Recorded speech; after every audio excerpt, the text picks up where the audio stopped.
本当？見えないでしょ？どこにいるのかな？見えないよ。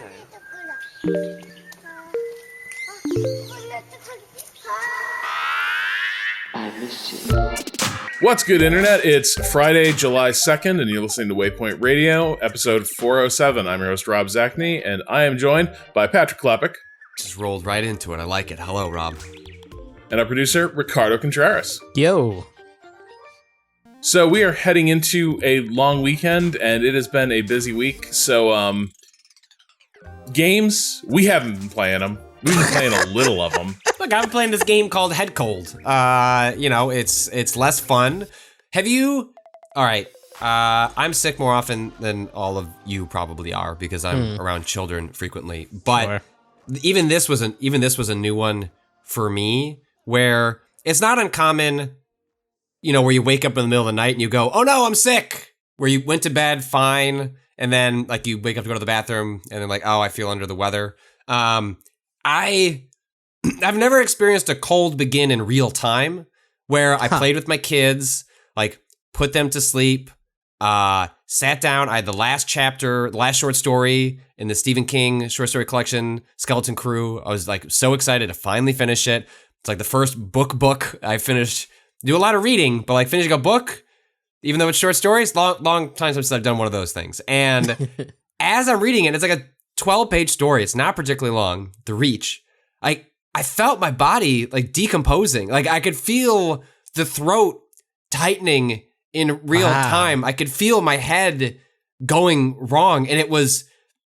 I at first I thought something was like really wrong. I was like, I don't like how my body feels. And my wife was always like, what do you do? What's wrong with you? I was like, I think I'm getting sick. She's like, what are you talking about? You're fine. I was like, no, I think Elizabeth has a cold and I think I got it, but now it's like just turning on in my body at the moment. And I don't like how it feels. And I've been all sorts of different cold sicks, with the kids, but it's just never, I don't know. I'm used to like going to bed, like, I can kind of feel like something's coming on.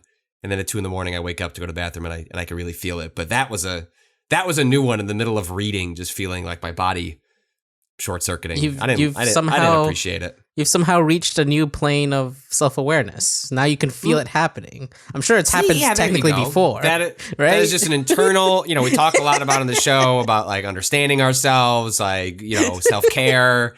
This is me just better understanding my body's metamorphosis into goo from, the mucus of a child. Like, oh, you're so adorable, Elizabeth. You got teeth coming in, all that snot and mucus. That's just those teeth. Like, oh, I won't wash my hands as frequently as I should. Though it wouldn't matter. Matter. Like, when a baby sneezes in your face, I don't know that you're done. Like, yeah, like there's, we had a conversation in the house.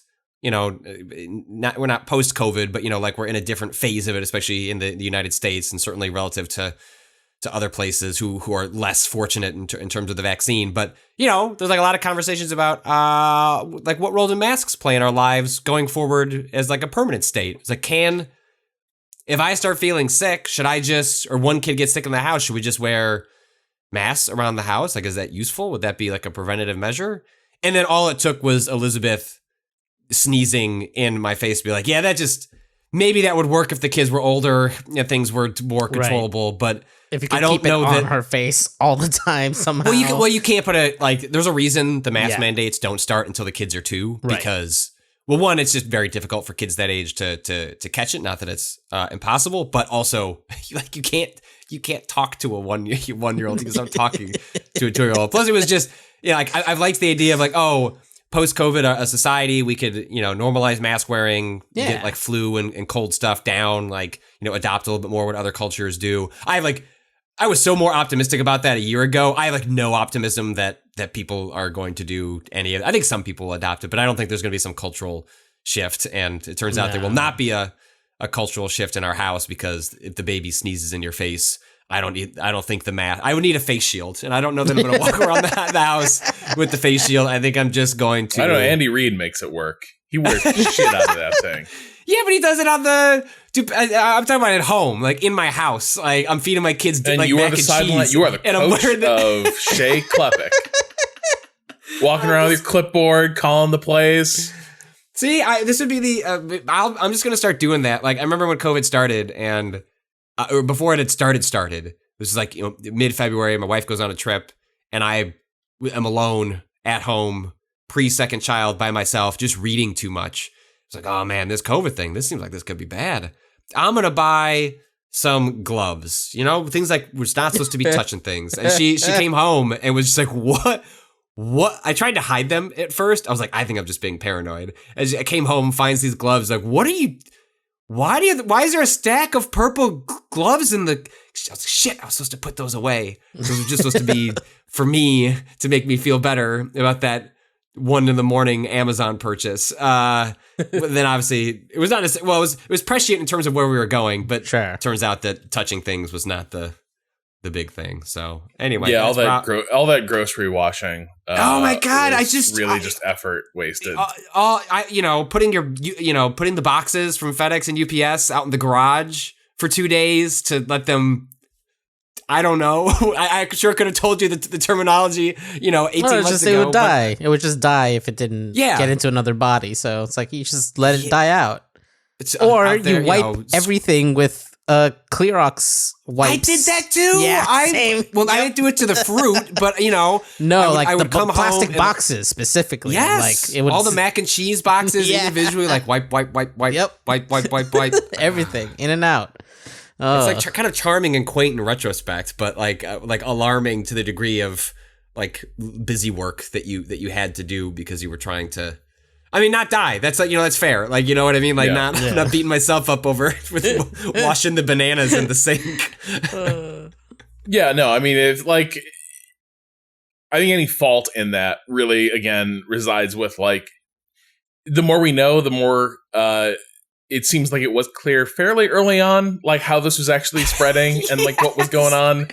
And there was just kind of a slow recognition of what that was and like really slow dissemination of that info. Well, there was no, and I was like really, I felt like I was very on top of that, mostly for like my friends and family, where a lot of people were like coming to me like, you seem like you're reading a lot. What are we supposed to be doing? And so I was like, all right, I can adopt that role. That's fine. I'm overreading the news anyway. But even I never, like at some point, was just like, are we gonna stop washing things? I think we're gonna stop. I think we're gonna stop doing that. But there was no like declaration that was like, hey, I mean, because I guess all it takes is like one person to get it. It's like, oh, we gotta start washing things again. So we all just kind of quietly stopped doing that. Although, I'm sure some people never started doing shit. Yeah. And that's why the Delta variant is going to be with us for a while. Or some people discovered they loved scrubbing bananas. And actually, this is where I am now. Like, I love scrubbing my fruit. I will say this. I am fully on like masks rule. Love them. I didn't get sick for a year. And some of that was just the measures that were put in place were really good at like handling all kinds of contagions. Right. I was listening to Defector's podcast, and I can't remember which of the co-hosts, which is a very, very good podcast. Highly recommend it. Very entertaining, very funny, and only really sports adjacent. Much like Defector, and they had a discussion about that. And one of the topics that came up was, don't really need to wear it outside, especially, if you got separation, not large groups. But if you don't like talking to motherfuckers, what's really useful to signify you don't want to have a social interaction? You just put that mask on. And so if you just like want to signal, leave me alone. I don't want anything to do with you. No small chat for me. You just put that mask on and walk by some people, which is like, that's okay. I can be into that too.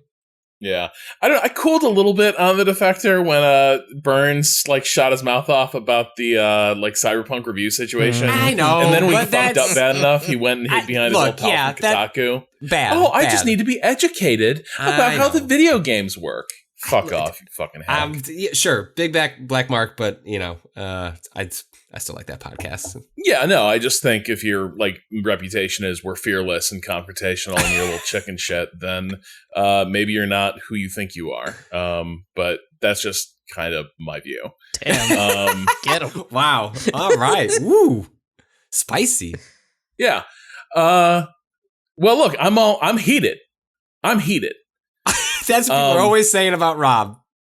Because I had to confront my cabling situation yesterday, and I do not like it. I was getting ready for that capture card, doing the Resident Evil stream later today, and it dawned on me, like, all the outlets in my house are perfectly positioned to be really inconvenient for where all the entertainment stuff actually has to go. And so to move anything, you're like, ooh, that's a lot of tension I feel on this piece of like video game hardware. And so I hadn't really looked at this in a while, and I sort of like tipped my head back into the Hellmouth. I looked behind the console, and I was like, oh my God, there's like a ton of equipment that has just got like completely rigid, straight like power cables and HDMI cables sticking out of it. And this is how I am wired. I'm like, there's only one thing to do here. Oh God. I need to rewire my living room. Okay. Yes. I need to run new speaker cable. Right. You also own your space now. In theory, you could hire a contractor to come out and do some wall wiring, right? Like move that stuff out of the picture. Oh, it'd be so, yeah. But then I have to move the big TV, which I don't want to move. The giant speakers, which are a pain in the ass. Like, it would be hard. I have not gone down that route yet either, but I have frequently thought about it, that like, oh, the solution to a lot of my issues is like, if I could just like put this behind my nightmares. What happens when wall wiring develops a short? And that's probably really irrational, because that same risk exists with all wiring in your house. Right. Also, and yeah, house fires happen that way. But speaker cable's not really that risk. But for some reason, I'm not scared of like electrical fire. I'm like, I don't got to worry about that. But the thought of like, is that speaker crackling? Like, that would just ruin my life. And don't in general shorts happen when like a cable has like physical like kinks in it, right? Like, so like partially it's protected from that by being behind a wall. Oh yeah. So if anything, your fears are lesser, where they cannot be unless there's a mouse back there. Look, I don't even own the apartment I'm in. I mean, I'm running shit through the walls in here. I'll spackle that hole later. Landlords don't listen to this pod. Fuck a landlord. My landlord's actually kind of nice, but the landlord's coming in and just smashing hammers into the wall. Here's a hole for you, Cado. Run your wires through here. It's how I run my Ethernet. My modem situation is very funny because the modem sits literally next to my PC here at my desk, but the router has to go where the TV is because that's where all the consoles are. Okay. So there's a coax cable going there that's like 50 feet. And then I want to wired. Do you have to run a cable back to your PC? Yeah. So that's and so there's a second cable running that exact same line in the opposite direction. That's an Ethernet cable for my PC, so that I have the wired connection for my PC gaming. But it goes through a wall, so it's hidden. Yeah, I just have a long Ethernet cable that runs to like an Ethernet box that splits to my consoles, and it's my office. It doesn't need to be pretty. No one comes down here but me. I mean, I do have it tidier, but I do look at it constantly and go, well, that's good. I wish that was somewhere else, but it's good enough. No one's gonna complain. No one's gonna notice it but me. Right. And so that's just my mess to deal with. The other problem rooms with of the house I worry more about. The problem with the small apartment is my wife sees everything. Right. Nothing can be untidy. Right. Even if I wouldn't care if there was a cable coming down on the floor over here. It cannot be that way. I must fix it. And so I do. Yeah. It's better. Fair. It's honestly better that way anyways. I'm not tripping over it or accidentally stepping on it or putting something heavy on it and creating a short. Yeah, I think I just sort of realized yesterday that I'm going to have to figure out sort of the ultimate layout for the whole area where it's like, Right. Patrick, you got to think about these things too. We're going to be doing more I know, streaming. but just when you do these things, I mean, I'm excited to go on this half-year journey with you to get a cable update with Rob. Small projects for you turn into big projects. When you're saying the ultimate vision of the cables in my house, yeah, because here's the thing. I was welcome realizing to Waypoint Plus I'm not Cable even Talk, where might as well not Rob's even just gonna start until I know where is the NOS going to live. Oh my god! Dude, How is the NOS going to finish that project? Pardon? Have you even finished that project? No, because I haven't figured out like what I wanted. I think usually you keep it in the center console so that you run the NOS fuel towards the engine like more cleanly. Yes. See, this is I need to make my living room go fast. So you can't. So what you're saying is you have just taken on a second, arguably more ambitious project that involves aesthetic decisions your partner would have to be involved in, and you haven't finished the previous project that evolved past the. Okay. No, see, this is why it's good that I didn't do that. Because think about it. Yeah, no, that think was about all part of the plan. The procrastination into the NOS. Yeah. No, I love that. NOS is going to have like tons of storage, right? Oh, I bet. Sure. And then obviously it's going to be running, like it's going to be serving up music and video and such, and it's going to be really nice. The question is like, do I leave it at Plex or gonna rate? I don't know. NOS? Like Rune's pretty cool, y'all. I don't know if you've used Rune for music library management, but it's super cool. Okay. But then like Cado, do I need a capture PC? Do you? Yes. No. For do like I? Yes. the world of streaming that we're entering. Look, yes, in theory, you should. Like, but I don't know. But no, you're not hosting them more often than not. Yeah, we're moving to a Right. world where Cado is the host, and so that becomes the streaming PC in and of itself. But technically, yes, you should have a separate box that encodes and a separate box that plays the game. Well, and we have days like today where like you might be busy and Right. not able to host the stream. Yeah. Well, we're gonna try to so at avoid that in point- general, but yes. I mean that is like when I've been procrastinating, and the like high price of GPUs has aided in my procrastination of like thinking about a new PC. But that's probably what my old PC will become. Is like I could probably take those parts and turn that into a capture box and just start from scratch on whatever my gaming PC is. Although I was telling Emmanuel about this, and he was like, "Dude, you should just take whatever card you have and just sell it." I was like, "I can't do that because then the PC doesn't work anymore." So like both pieces would have to happen in tandem. But dude, like you can't listen to my Emmanuel about this shit. my 1080 can go for like $400 or $500 right now. What? Mhm. Yeah, Yeah. yeah. Now here's what you do. Oh, that's going Here's what straight you into do. a crypto rig. I don't give. That's not my. That is. It's all of on our eBay. problems, I can't Patrick. do a ethically responsible eBay sale. Like, tell me this isn't going to crypto. Like, You're a gamer, right? I love the game. Yeah, you just So- gotta like make sure. Like, tell me what you're gonna play on this. Look, you gotta do it backwards, right? You put the new card on a credit card just as you start an eBay auction, Yeah. so that you can get that money in and pay off the credit, like bits of it with that money, right? That's part of the idea, is helping it pay forward to the new thing. Yep. So you can finish Yeah. that within a month, right? Before the interest accrues. See, Cado, this is a great idea. See, I do this too. I just put like my year's spending on the credit card early, and then I just wait for my salary to come in at regular intervals and slowly pay that down. Super efficient. I think I was saying the opposite. There must be someone who lives this life, who's they just spend $75,000 in January and then just slowly pay down that debt. I got time for this project right now. Like, so I'm just gonna, you know what? Who am I to check up on my need for a streaming box? Does the streaming box like, should I be saving video straight to the storage on the NOS? These are all great questions. And then like, how do I create the least hassle for running a capture card? like, I don't want to be switching out HDMIs all the time. Right. I don't want to be living that life. That's why there's a You pass-through. get us, yeah. Or you But there's can so get a many different splitter. machines that have to go into the capture card at various times, right? Right, but you that's- can get an HDMI switcher that goes through the Yes. pass-through. Oh, that's right. And I might need one of those for other reasons too. So I've heard. What does that mean? HDMI switchers, I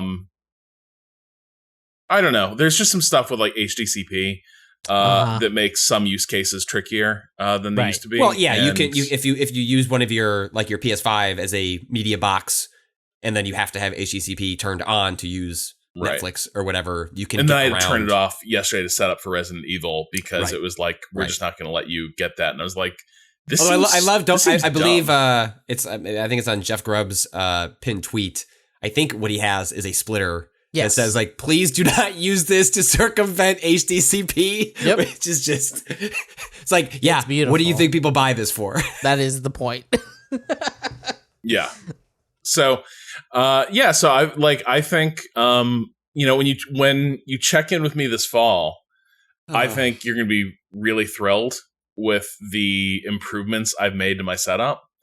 Yeah, we're, this fall we're not going to do another live in-person stream with a better studio setup and new equipment and all that. We're going to fly to Rob's, put a I'm Logitech taking these fucking webcam on meetings the for nothing. Yeah, we're going to all we need is this. I'm going to take this Logitech webcam I got, plug it in to a laptop, and I've got one of those gonna, too. I can bring that. I can bring mine. Great, I'll have we could do two a Brig shots. Brother, Yeah. Brig Brother situation where we got all these corner Right. shots In in the the room. Yeah, and Nothing's close.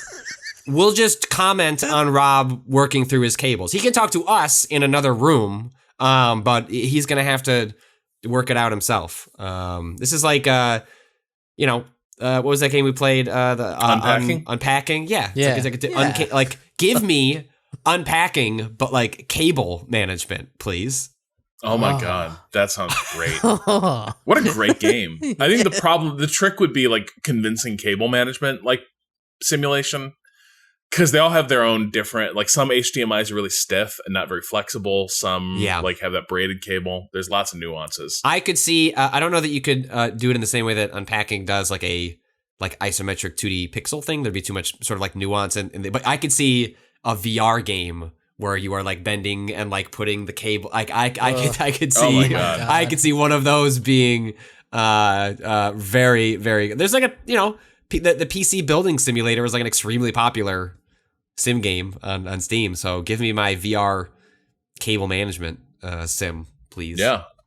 That's the switcher. Yeah, I'm gonna need one anyway for various purposes. So yeah, I think the Rob purchasing broad mandate for all things in his life. Well, I'm gonna need that for various purposes, and I think he puts that in the notes on the purchase. What have any customer feedback? Well, I'm gonna need this for various purposes.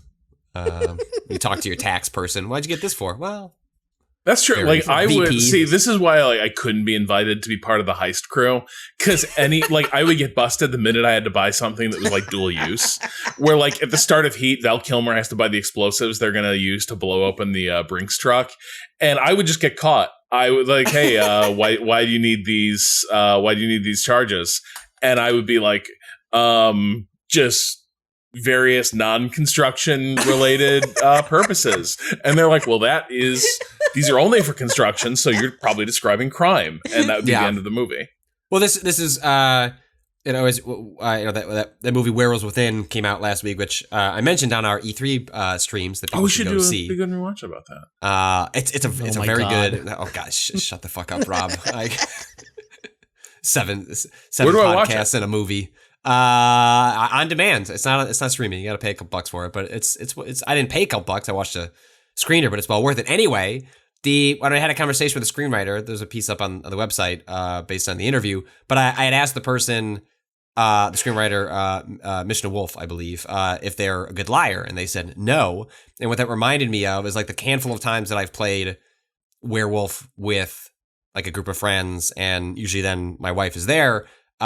She's a terrible liar. Can't do it. Just not in her blood. Incapable of lying. And so my first move is always to just turn to her at the first moment I have in one of those games, like, are you the werewolf? And just can suss it out immediately. It's like, all right, go, okay, you're clearly not. All right, you're off the board. Because there's just no, her eyes betray her immediately. Just deeply incapable of, which is a good thing. That is a wonderful aspect. I love her for it, but also, you know, it's not a particularly useful trait in a social deduction game. Okay, so this is a thing. So when y'all come to my place for Cable Mania 2021, Cable Palooza, please. Cado, you can just take a train to my place. Yeah, that's easy. I Me and Austin theory. could just hop on the Amtrak, the whatever, ACLA? Acela? Yeah, the ACLA, the classic. And yeah, the ACLA has filed a suit against. I think we would all really get a kick out of playing Sheriff of Nottingham, which is a bluffing game. Oh God! I am preternaturally terrible at. Oh. It turns out all you Wait, have this to one do, specifically, or just social deduction games in general? You're not good at. I tend to not have a very good run when I'm remember how when we were playing pretty bad at when Among Us. Ben showed up, Yeah, I just got fucking rolled. yeah. That's a pretty representative experience of me playing trader games. All right, this is us taking a note for the next in-person stream. Yeah. Some sort of social deduction game will occur. Gotta do it now.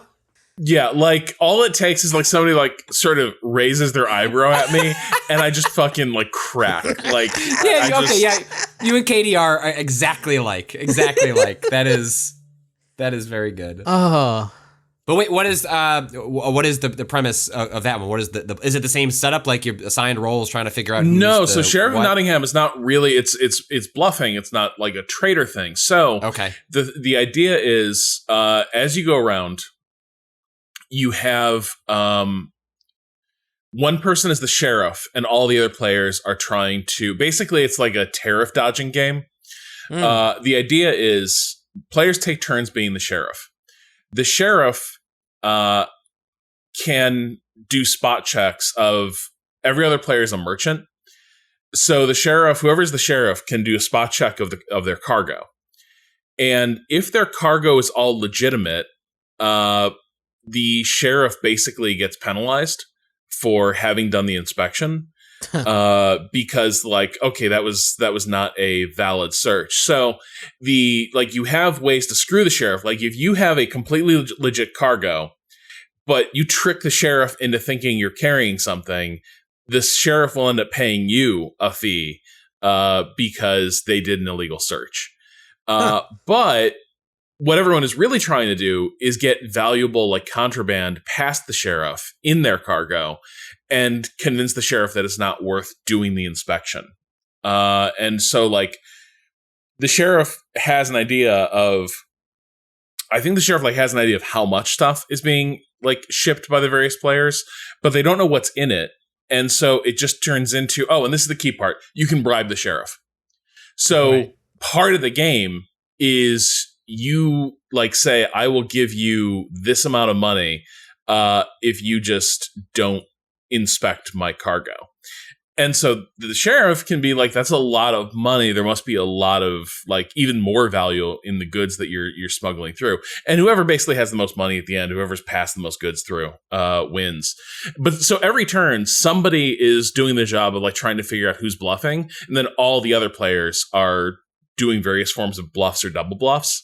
And so it's just nothing but that, like, who's up to something. Like, the whole game is distilled down to that every turn. And it's real good. Like, it requires very little brain power.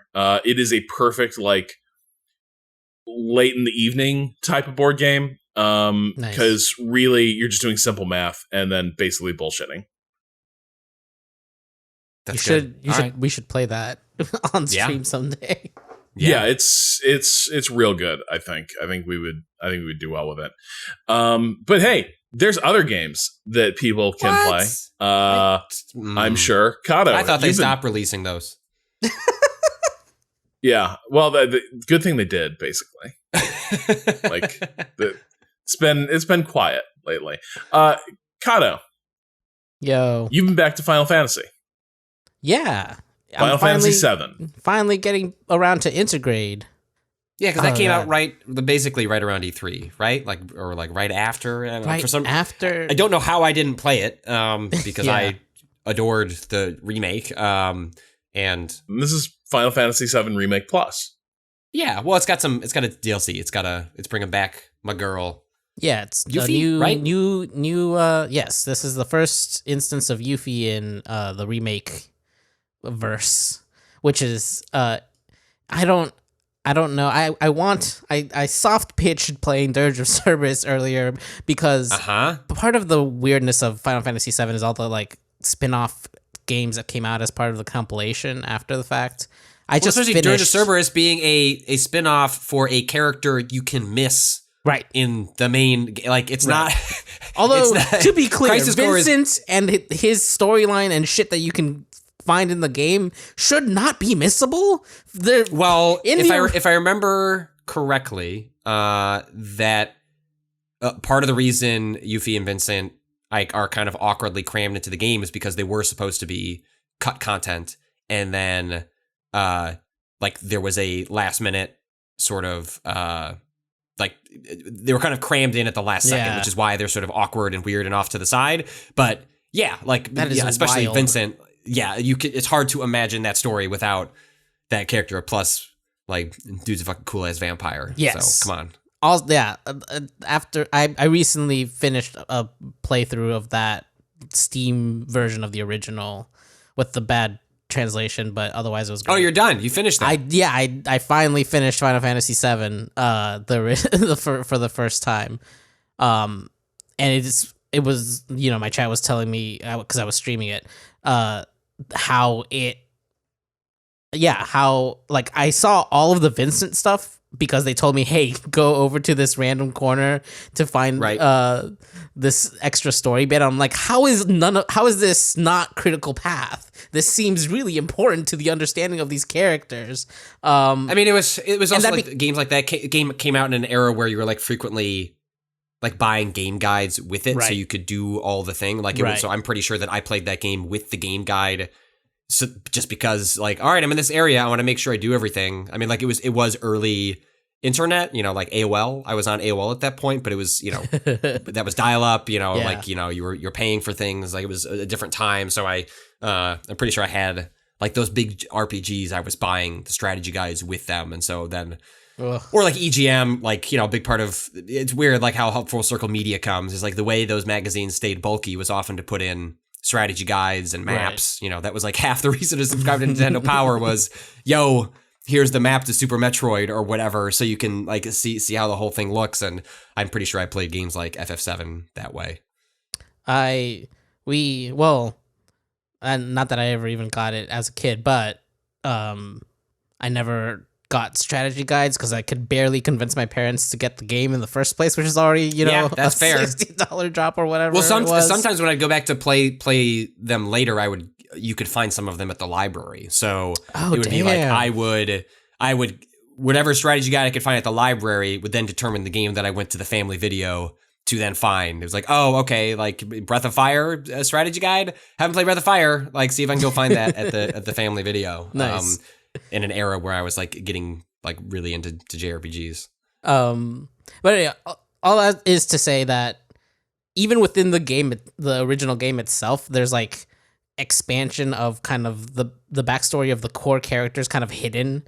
And then they did all these spin-off games for like, portable consoles, mobile that never came out in the West, things like that, where the lore of that game has ballooned way beyond just what was in the original. So and I things like Crisis Core, based on where it seems like the remake is going, are now mythologically critical, right? Potentially, yes. And in fact, I've seen it argued that Advent Children, the shitty movie, is also mythologically, well, you can play the games, you'll probably be fine. But like, if you want like a broader understanding of like what's going on, that Nomura was laying the groundwork for this like a long time ago. Yep. Maybe didn't know it would turn out this way, but Advent Children will end up being no longer will people just say, well, just that's like a non-canon sequel CGI movie. No, well, it's actually, canon. maybe It's that canon. is, well, yeah, with everything Nomura is canon. Like there is Right. no non-canon to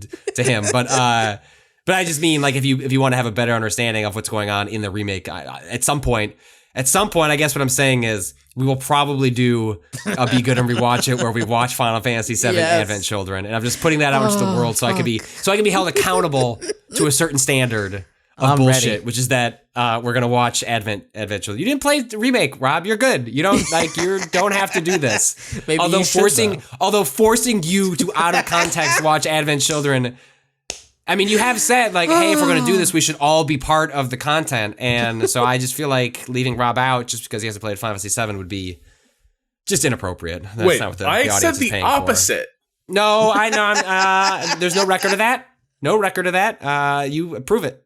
Wow. I think Cado's on my side here because if he's on my side, it means Rob watches Final Fantasy VII Advent Children. Absolutely.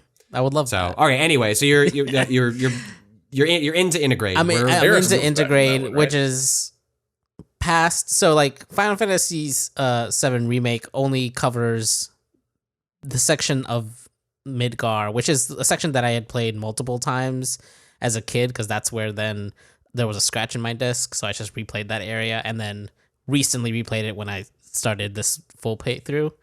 So like I knew that pretty well and I could see where the divergences were. Like even though when I played Remake, I hadn't finished it, so I didn't know what was pointing to new things versus pointing to things we already knew. Now that I've played 7, I was like excited to see, okay, I liked Yuffie in 7, even though people find her annoying. Whatever, she's a kid. I think it's a good representation of a overzealous kid trying to do something important. Yeah, I can't remember my opinion of the characterization of Yuffie in the original. I just remember like the character design being very strict. Yes. Like her weapon is cool as shit. Yeah, she's got a big ass shuriken. And Vincent is a vampire. Like I don't remember anything about his importance to the story, how it ties in. I just remember, God. that's the fun part is because then that's what makes playing the remake. Like I don't want to like reread all of that stuff, and I think that the remake is in some ways relying on you having a fuzzy memory of how things played out. I'm sure you can appreciate it on both levels. Yeah, no, I think it definitely is because also like it is technically officially part of the compilation, right? Which is meant to be, taken all together instead of like this isn't like when Nomura says it's part of the compilation, it means it's like if you've played the compilation, you will notice things, right? If you played those other games and the mobile games, and there's a book in there somewhere, right? A light novel or something. Why not? There's probably a stage show that I haven't seen. But anyways, this part of the remake stars Yuffie and introduces her new like power ninjutsu. So she starts her weapon is this big shuriken that she throws just like in the original. But you can kind of throw it and let it kind of stay on and do damage over time to an enemy, and then your attack button becomes elemental magic attacks, which is neat. It's a good way to like let her have elemental attacks without having to stick to specific materia because the way they set it up, like you have kind of a random smattering of materia that she just has on her instead of having to collect it like the way you did in the regular game. But the way they've set up her combat is really fun. It's got a good like, I can kind of spread my focus across multiple enemies by leaving the shuriken to like spin on someone else and like kind of semi-stun lock them while I stagger another one with elemental attacks depending on what the elemental weakness is. Like they kind of, That sounds awesome. It's really fun. Yeah, it's a really... Well, I've seen some clips that are just like, well, Yuffie's OP, they're probably going to nerf her in the actual game. Right, because it was just like she rolled up on like 3 enemies and was just like, well, that fight seems to be over, right? Because instead that's fun for most of the remake, you have 3 characters, and the battles are around that. And instead of like shifting the amount of enemies or like the toughness of enemies down to be like you only have one character to now deal with it, they've kind of expanded her in a way that she can deal with multiple targets. And also you do have one side character that you don't directly control but can give ATB context to, and I've forgotten his name. Because really what I did when I played this game was not play through the main story too far. Played through the main story until I unlocked the new mini game, Fort Condor. Okay, I'm looking. It's a tower defensey thing, right? Yeah, I guess you could call it. It's more like I think it's like one of the Clash Royale. I don't even know which one of those, but people have mentioned that it's similar to that. Where it's like, in the original game, this was like a really bad RTS that I loved just because of how weird and shoehorned it was, but that location ends up being kind of very important for the story, and I ended up like really enjoying the act of this very, like, they had a speed limit, they had a speed like bar in the original. We could turn the speed up in order to get the enemies to kind of come at you a little faster, and it was still like 10 times too slow. Like you were waiting like 5 minutes for anything to even reach your front line. But this one is like, so it's set up in game as in universe as like a little board game that people are really into. Oh, you have fucking cards. Of course you're playing this shit. They're not cards. They're like people units that you deploy. Yeah, but I mean, this like write up I'm reading about it is like using words like deck. Sure. Yeah. Essentially, what the board is set up is that each side has 3 towers. They're all birds, hence the Fort Condor connection. And there's essentially like kind of 2 little. There's like a like a mountain range basically, or like garbage in the middle that blocks your unit's paths. But there's 2 like little holes, so that, like, those are the 2 paths that you can kind of attack the enemy at. And basically, you can deploy units at that line until one of your units passes it. And then, like, your furthest unit up is where you can start deploying stuff. But the way you deploy things is that each unit type has an ATB cost. And each... you have... Yeah, I guess you could call it a deck, but they call them boards in the game, and that lets you kind of fill in how many units and what type of units you want to take. There's a very simple like damage triangle of like defense type beats attack type beats technical type beats defense type. Sure. And then there's also whether or not something is flying and whether or not something can hit flying things. So like at first, it's pretty simple. Everything's on the ground. You only really have to worry about the color of the attacker and defender, like which type. Make sure you match the right types and you're good. And then it starts to kind of escalate by adding like, okay, now there's flying characters and you only have one unlocked flying attacker that can block them, so you have to make sure that that's ready. So part of the thing is that you only have access to 5, I believe, of whatever units you've decided to kind of bring with you. And so until you use one of those, the next one in the list kind of pops up. It's like this like little list on the left side of the screen. So like if I drop a helicopter, that goes down to the bottom of the list, and I can't drop another helicopter until I've kind of like moved it back into my like hand. I guess it's kind of a hand. Wow. I mean, you just have to embrace who you are. It's like I'm not. There's nothing shameful. I just I was trying to figure out what this was, and you kind of described it as a strategy game, and I was like, oh, okay. And then I'm like reading.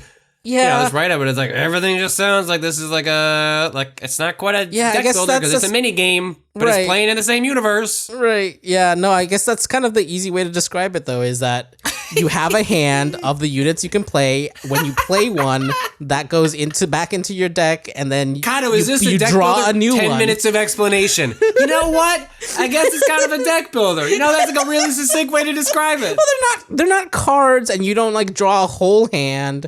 And the way the energy works is actually a little different. It's all real time. Basically, once you drop a unit, it starts moving forward and will attack kind of the first thing it runs into. Okay. And each I guess deck type has a different speed that it builds the ATB bar at, and so Right. sometimes you, depending on what your enemy is running, it shows you what deck what board they're running, and See, now you're like running into your own terms to damn try it. and justify your prior narrative of what this is. Like, no, I, Ricardo Contreras, am not obsessed with yet another deck building game, and I should just be honest about my passions in life. No, I am playing this strategy game where it's a I very have simple units. strategy game with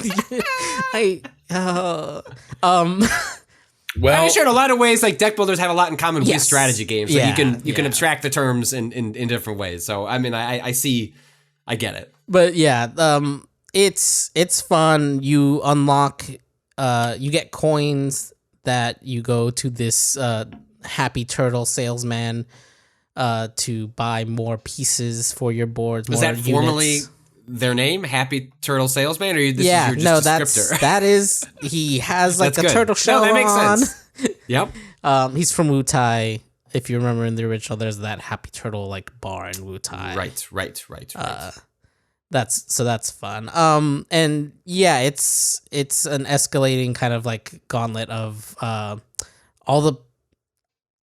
bunch of like a couple of random people, but a bunch of avalanches just hanging out. This is like takes place in a moment where Cloud, Barrett, and Tifa are off, but the other like Jesse and Wedge Just coincidentally, the main Are hanging characters out. are away, and they the ones who are sticking back really love this game and are like happy to play a game with you. well, it's a classic Final yeah, Fantasy. Like yeah. we've built a mini game for our game. Do you want to play it with all the different characters in our game? Which I never really engaged because they're often card games, and like card games don't do a lot for me. I got like slightly into Blitzball in Final Fantasy X. Blitzball. Because that was like a strategy sports game. Yeah. It was like a really Love that like shit. unique setup. Yeah. you know what killed me on Blitzball though? Huh. All right, please, Rob. Remember how they introduce it to you? Is you got to win the big Blitzball tournament, right? Yep. Yeah. And what the Titus, whatever the fuck his name is. Titus, I think. Titus. Yeah. Why did people call it Titus? I was taught like I remember somebody Maybe- was like very officiously telling me it's Titus, Maybe it and is I'm like that Titus sounds in that sounds the awful. Japanese pronunciation of that, but people I always hear refer to Titus. In Titus Here in does, America, we yeah. call him Titus. we call him Titus. Titus. Either way, the point is, it's like, oh, he's a Blitzball star in his own timeline. He's just the Yep. best. He's the best Blitzball player ever. And then you play a fucking regional match Mhm. in when you're hanging out with your crew, and you just eat shit. Like you like that game is so hard, and like the other team is the goalie's lights out. Your guys are just like can't maintain possession at all, and like I tried so hard to win that tournament, and I was like, I hate this. Like this guy sucks at Blitzball. And Rob never played a Final Fantasy again. Damn Titus. The I voice don't acting. remember. And so also coming off the greatness that was Final Fantasy IX, the descent into 10, I think, just killed me. See, yeah, 9. I 10 is respect. good. I respect 9, but it did nothing for me. Wow. 10 was the one. I understand why people liked it. It's fine. Yeah. Like it was pretty, but like 10 was like way more my jam. But 10 I think was my first Final Fantasy game that I actually like. yeah, I think played all we've the way mentioned. through. Yeah, sweet, really very very good combat Yeah. system in Yes. 10. I enjoyed that a lot. Anyway, Intergrade. All right, well, is so fun. you haven't gotten Condor. into any of the cool story shit in. No, Nope. not really. Playing Final Fantasy VII Remake so he can Yep, play that makes sense. Like, you just adaptation hold- of mobile game conventions. Yeah, you just hold up a card in front of Cado. It's like a shiny little object, and it's like, Look, I did it though. 35 hours I'm later. done. I'm done with Fort Condor. I beat Chadley, motherfucker. Toughest ass boss in There's the someone game. named is this- Chadley? Yes, there's someone You named know what? Chadley. I don't need to know. Final Fantasy remakes Chadley. See, this will irritate me because I did everything in the remake, like all the quests, Yeah. like did the annoying. Well, no, I kind of not quite liked, but I was fine with the like rhythm game gym like quest, which is probably like the most annoying one to do. Sure. But I have like, well, you and I like both like rhythm games. Like I have a natural inclination towards those. So like I actually found like that setup to be like kind of fun and entertaining. Yeah. But the problem is I don't like mini game strategy or card games. So I'm going to have to just suck it up and realize I will, whenever I get around to Intergrade, like probably around the time that they announce the, you know, whatever the part 2 is in the remake, and I'll finally get around to that, then I'm just gonna have to let that one go because historically I've just bounced all those off those in the past. So sorry, Chadley, you get to remain Avalanche Condor King. champion. Yeah. All right. I'm and on really that curious. note, congrats to Chadley, but we should probably Oh. take a break. Yeah. What? You have one last thing? No, I was just because of the position of Fort Condor in the original game. I'm really curious whether or not it exists as a real thing, or if people have made this board game out of a kind of really fraught situation. Because like in the original, they are this like town that is being constantly besieged by Shinra because the giant condor that lives on top of their fort has an egg that has a materia in it. And so the whole like thing It's is a kind very of literal Fort Condor. yeah, no, literally a giant bird. Sure. But Why not? has someone seen this conflict and been like, you know what, that'd be a great board game in this universe? Like, I'm really curious. These people what they do. being oppressed by Shinra seems like it sets up some cool strategy dynamics for a 1v1 strategy game. And like all the units you place down are Shinra units. Like they're all like the enemies that you fought in during remake and stuff. It's good. It's fun. That reminds me, I was attacked by a bird this morning. What?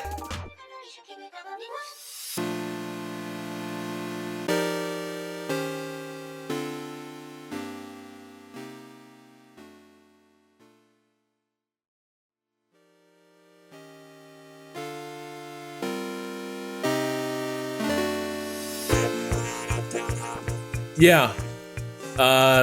So it was. I was dropping Mina off at school, and on my way back, I walked by this tree, and you could hear like baby birds like screeching inside of it, and there was a catbird up on one of the branches, just sort of like keeping lookout, and very easy to see, like on a lower branch, there were a bunch of baby birds, like peeking out of their nests, screeching. And I just sort of looked at them, and I sort of pointed them out to MK. And I was like, "Look, baby birds!"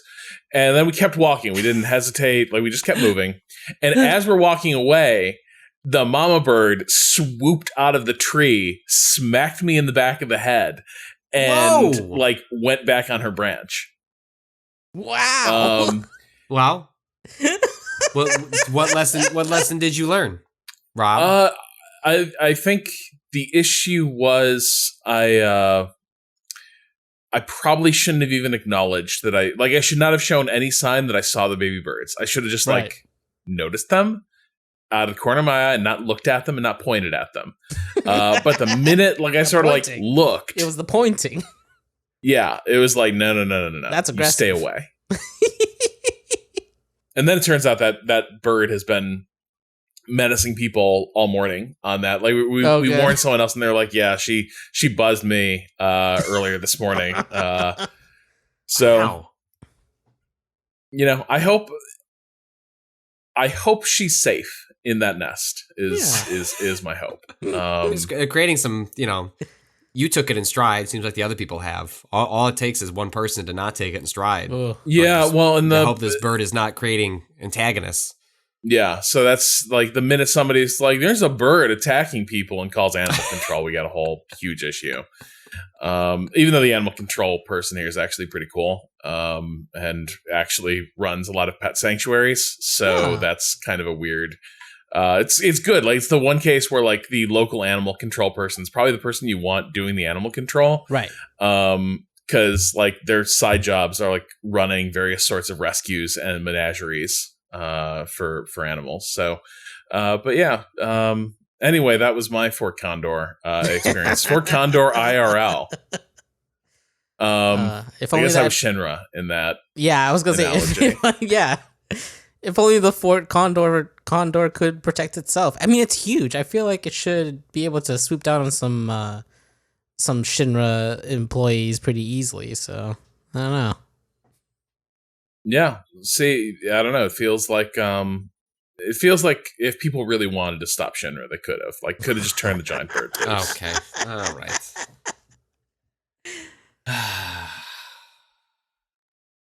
Or is that unfair?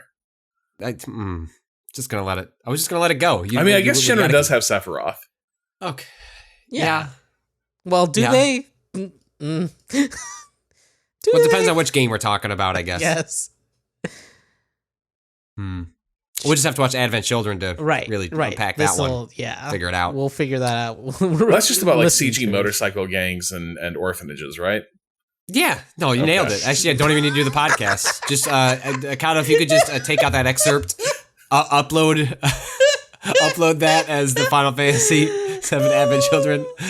Be good to watch it. Why is it 3.5 seconds long? Cado must have uploaded an error. That would actually be... That'd be a good bit. That'd be very funny. Like, come on. Upload Can we troll our audience just like a little bit? I would think that was funny if I was paying. Yeah, we're not putting it in the main feed. It's in the other feed. The one that people pay for. Where you pay $5 a month for us to fuck with you. We'll just put an asterisk at the end of it. Yeah. Or an LOL. This is actually, yeah. LOL.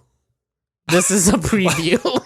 Wow, we turn our direct to consumer pivot into Woot, but for podcasts. No. Yeah, right after we get like a nice shout out in like a corporate wide email, like the highest tier of you did a thing at the company that the company is forced to appreciate and make mention of. Truly a sign of success. Congratulations to us and to Waypoint Plus for getting in one of those emails. And then we trigger a wave of mass cancellations because a bit got out of hand. Shit. Anyone else been playing anything?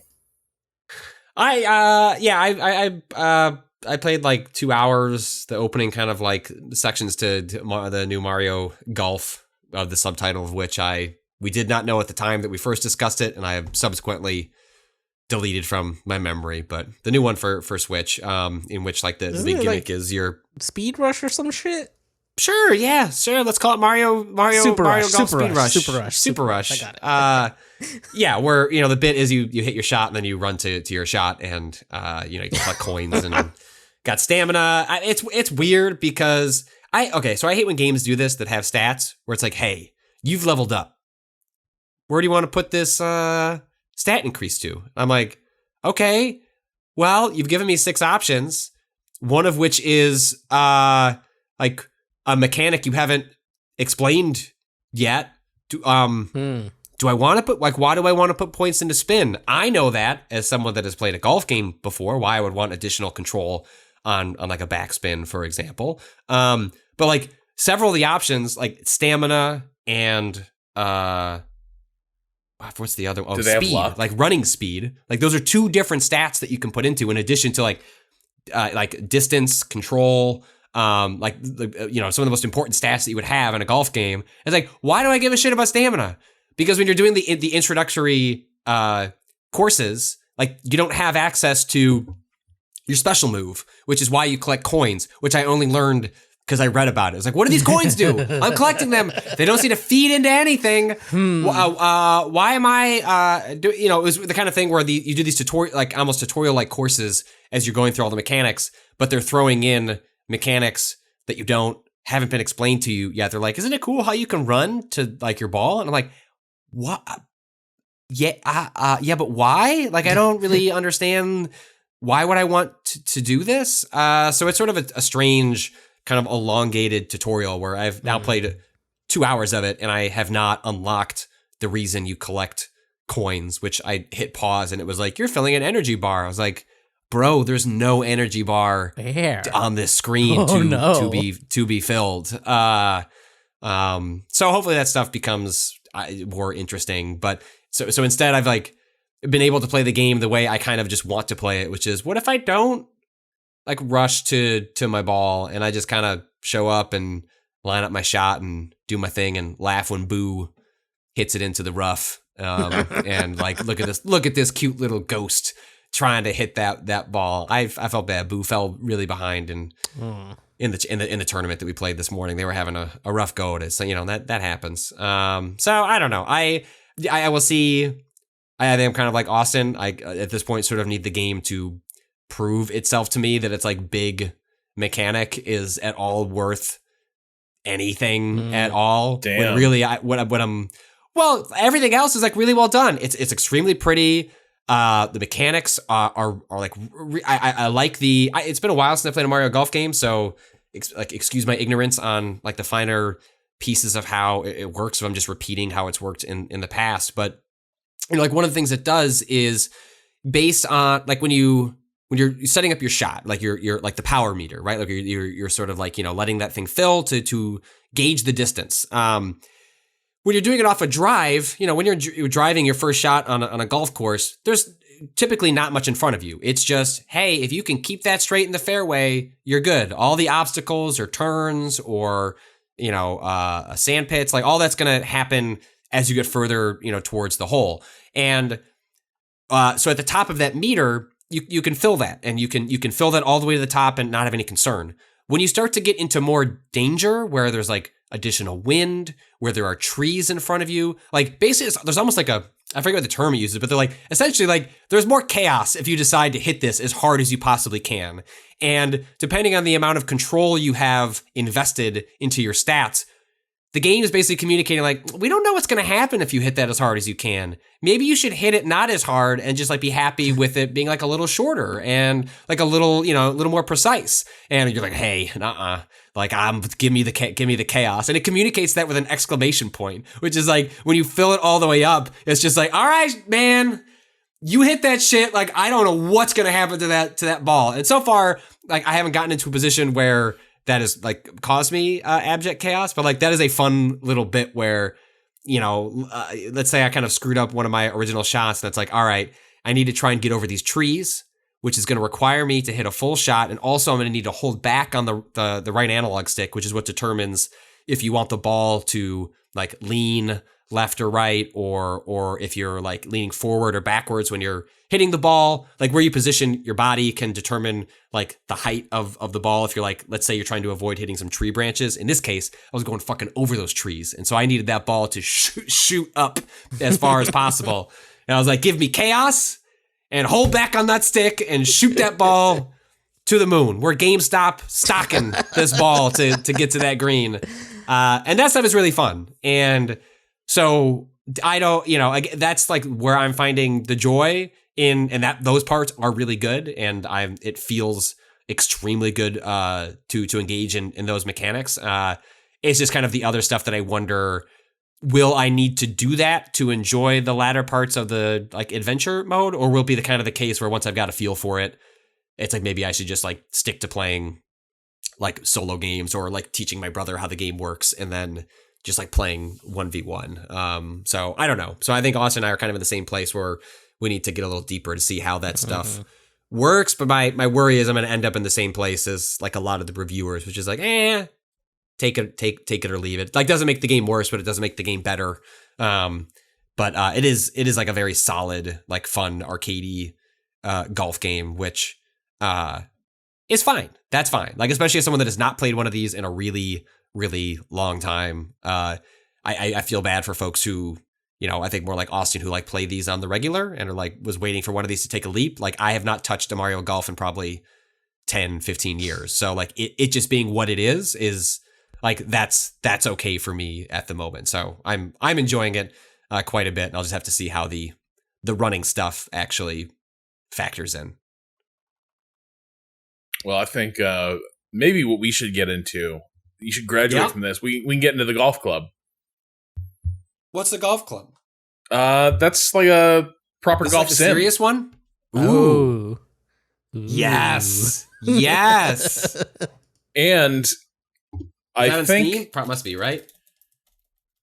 Is a golf club like the what was the one that people loved playing on Windows when it was like Windows Links, right? Yeah. It was maybe Access, right? Like that was like the dude, my pinnacle dad of golf loved games. Links. Right. Like before EA got into, making golf games and sort of like kind of became the Madden of that, like Links made by Access was like the pin. I remember because that had like just like some of the most gorgeous graphics you'd ever seen. Oh yeah, they like, did like photo, like like the series started with like photo renders of different courses, but like shot from like imagine like it was the equivalent of like Mortal Kombat, but like like but at the time, put it to your golf game. Just oh my like God. Staggeringly gorgeous. God, what a great. Yeah, I played it a lot. And I think this is kind of the successor to that. I think the golf club's emphasis was a lot of like user generated courses. I think they did do a PGA tie-in to get like golfers licenses. The Golf Club 2019 featuring the PGA Tour, and I think the way the golf splits it out now is like EA gets certain their golf game, which is no longer Tiger, right? They dropped Tiger, now 2K has Tiger, right? I'm getting this correct in my head. God, I can't remember that now. 2K's in now too? I thought 2K has a golf game, I thought. Yeah, 2K Golf. Tiger, Golf. PGA Tour 2K. Yeah, Tiger Woods Inc.'s long-term exclusive deal with 2K. Yeah, like EA dropped Tiger and then 2K picked this it is up. from the golf club guys. Oh, is it? So this is PGA Tour 2K21 is like co-developed by the golf club developers. Oh. Does that mean the golf club is like defunct now? Well, yeah, the one that came up was 2019. So this game is I'm confused right now. Patrick, I think the point is we just need to get into it and just see what's going on. I think we do. Yeah, I think we need to get really into golf sims is what I'm hearing. I know exactly when to use a backspin, Rob. And I you do that to kill you watch golf, you know what's up. Like you put the backspin on it to like make it drop solidly on the green and not I do. Look, I'm saying I can tell you what a backspin is and when to use it. Oh yeah, how do they put it on the ball with those clubs? Like I can barely hit it squarely, and they're like, I'm gonna put spin on it. I have one cousin who is extremely good, and we used to do this yearly family outing, and then some weddings, and this yearly outing goes back like 20, 25 years on my dad's side of the family, and as long as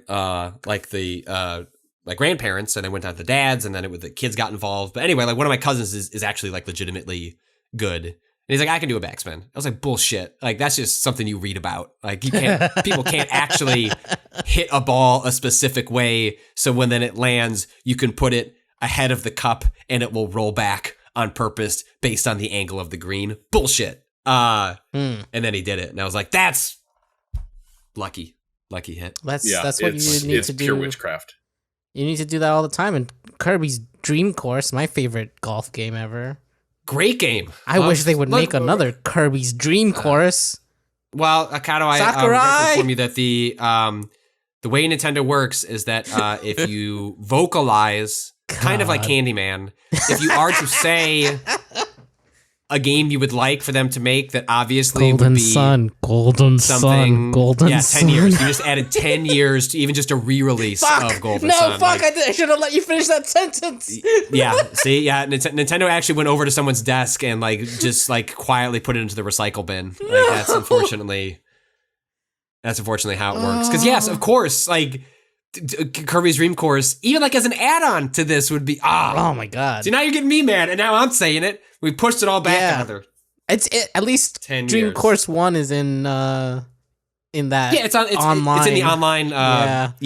I had a good time playing through it recently. It's I still love that game. I love goofy. I mean, we went over this before. We're like, I'm fine with sim games, but I love games that like play with the physics of golf are just fucking fun. Yeah. Like that is the joy of it. I mean, like get ball into hole is fun. Get ball that is also Kirby into hole, amazing. Very fun. I mean, the last shot I took when I played last weekend with my brother, and he was like he was trying to convince me to play with this one specific club. He's like, if you hit it right, as hard as you can. Which the club? Beauty of it is that it just, I don't know exactly what kind of club. It's one he had just gotten. It's a certain angled club. I want to say 60, but I might be pulling that out of my ass. But like the point of the club is that you can hit it as hard as you can, but it will only go a short distance and it will pop up. The point being that like if you are like me and you struggle with like hitting a club at like 25%, 50% to adjust the distance, you can buy clubs that accommodate for that and just basically have a max distance on them when you're approaching the green. And he was like, just use. So I've been using it on a couple different holes and I had success in swinging it, but like was getting the distance wrong on like when I should be using it. And then on the final hole, last hole, 18th, had a great drive, a great second hit, and it was on the approach. It's like, this is where it all goes wrong. I'm going to top the ball. It's going to shoot over the green. And instead, I pulled out that club, hit it, I mean, perfectly. And it dropped not 2 feet away from the pin. Woo. To the point where it was like, I don't even need to tap it in. I tapped it in just for the satisfaction of doing it, but it was, like that is amazing. Golf courses are bad. They take up lots of public land. I want to like, by the way, all that is true. Yeah. And yet, it is. I wish there was a way to make that shit work better with the practicalities of like golf. Like hitting a ball towards a hole is just like with a giant stick is really satisfying. Well, my dad and also infuriating because my dad and I would simple. ethically play golf courses by going incredibly early in the morning. Okay. Bypassing various security features around the course. Yeah. And playing on the course as the sun came up. Holy shit. And then getting out of there before the first tee times. Yes. So tee times usually start like 6:30? 6:30, 7 in the morning, yeah. So it's rare that you could get a full 18 in. That's fair. But like you could usually, do 9 as the sun is coming up. Yeah. And like they were challenging because one, light was real bad. Like it was like if it went in the rough in the shade, you were like, I don't know where that is. Sorry, it's still nighttime over there. Yeah. Also, because the nature of golf courses, it would be incredibly humid and cold at that time of the morning. So just like the clammiest, like if you put on a sweater, you were too hot. If you took off the sweater, you were just like, oh, I'm so cold and I'm dying. But nevertheless, it was they were great memories. And that's how you stick it to them.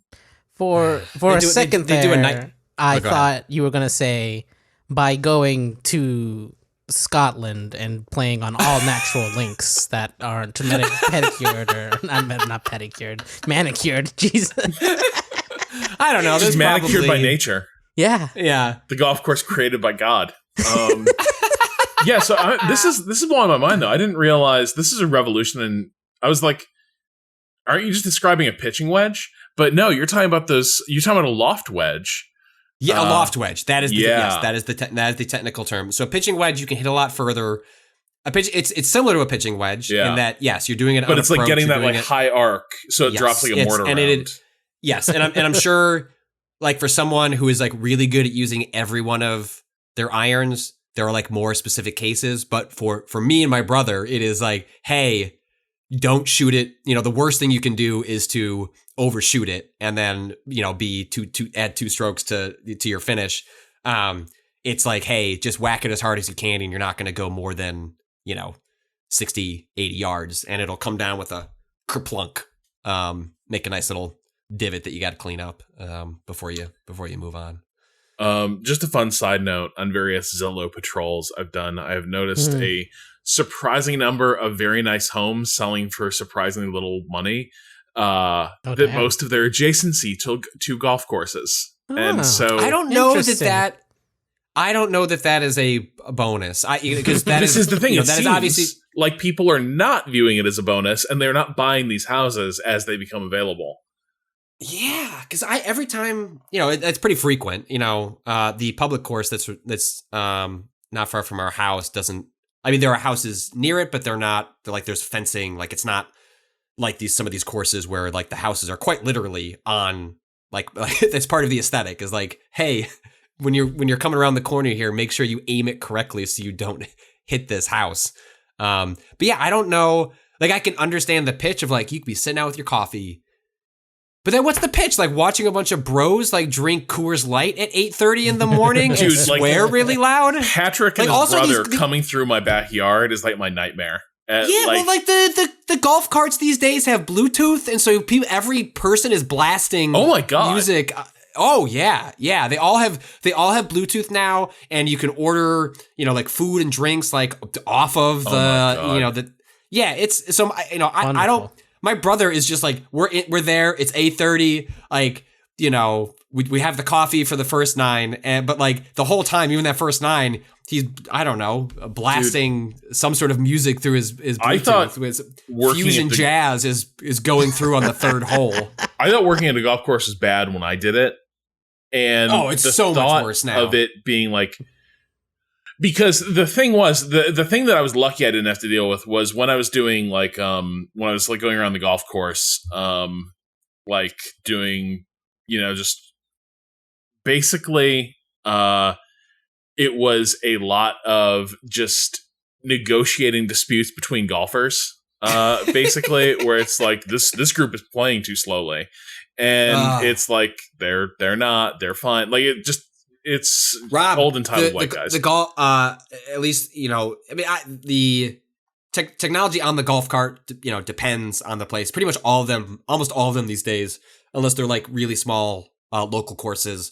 Will like have like like it'll tell you the distance you are from the hole, and then this one course that we play at is a little bit nicer one. It tells you how far you are behind, so it's like shaming you as you're playing. It's like, hey, you're 6.5 minutes behind like your pace. It's like, oh fuck off, there's no one behind me. Like I don't need to go faster. Oh my god, I'm going to hit this second shot on the drive because I sliced it and everyone said I'm allowed to hit it again. The thing is, like, the thing that I didn't have to deal with was, like, the country club people, the wait staff there, they just had to deal with these fuckers at the end of the day, right? And, like, maybe there was a concession stand around, like, 9 and 10, but it wasn't like you had to be, like, running food out to different holes. No, now it's, you don't get, like, 2 holes in before someone's coming over to ask if you to need anything. Oh god, golf just keeps getting worse. But anyway, this loft wedge sounds pretty cool.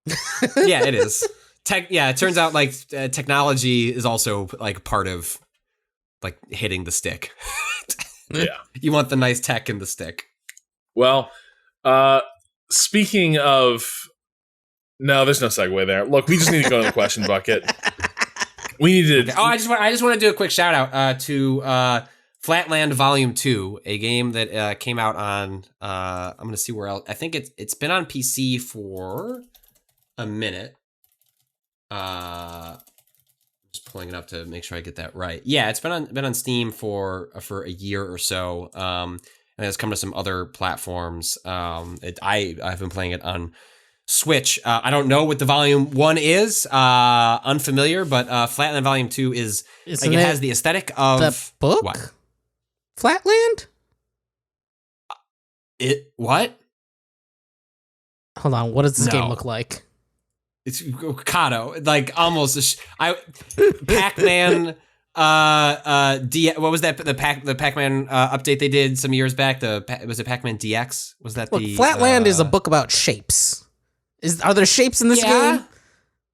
I mean, I'm gonna link you to this. I don't think this is. No, you're right. There is a video game called Flatland Volume 1. I just couldn't find it at first. And I was like, well, what about that? That was a short story or whatever, right? Flatland.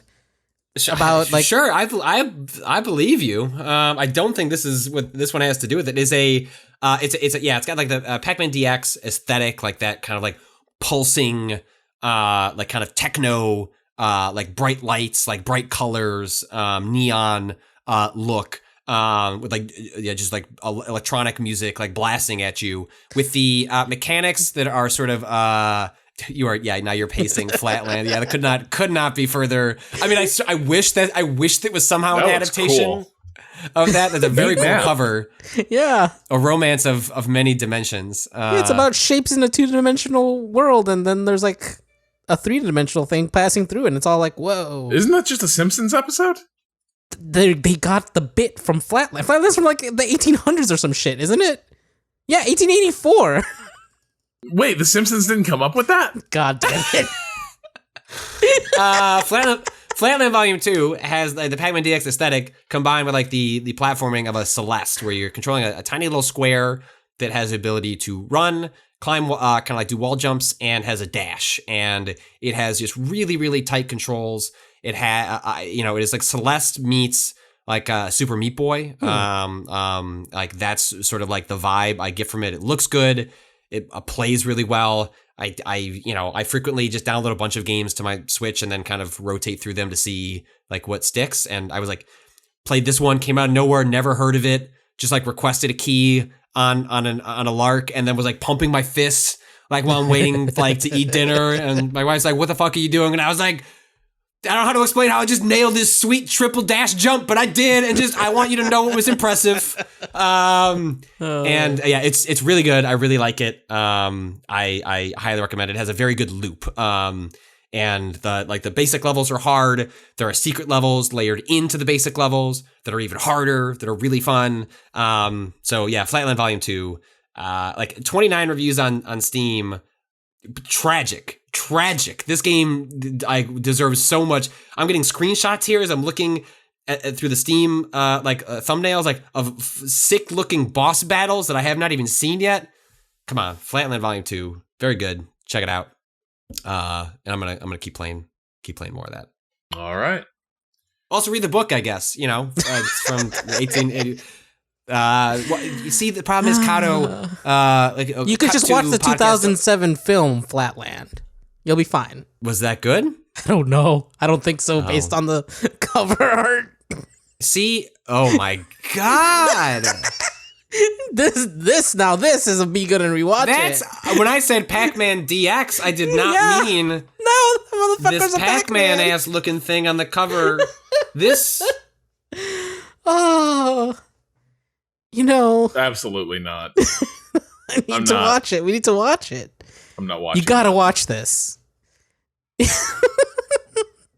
it's going to take all of 1 week for Rob to read like 7 pages of Flatland and be like, so actually, I think I've come up with a new podcast for us to do. We're gonna end up reading Flatland before Waypoint is done. That'll come after the Michael Mann project and the Stalker project. Don't worry about it. Oh, the indoctrination you're all going to receive. I'm ready for it. I'm ready to be converted.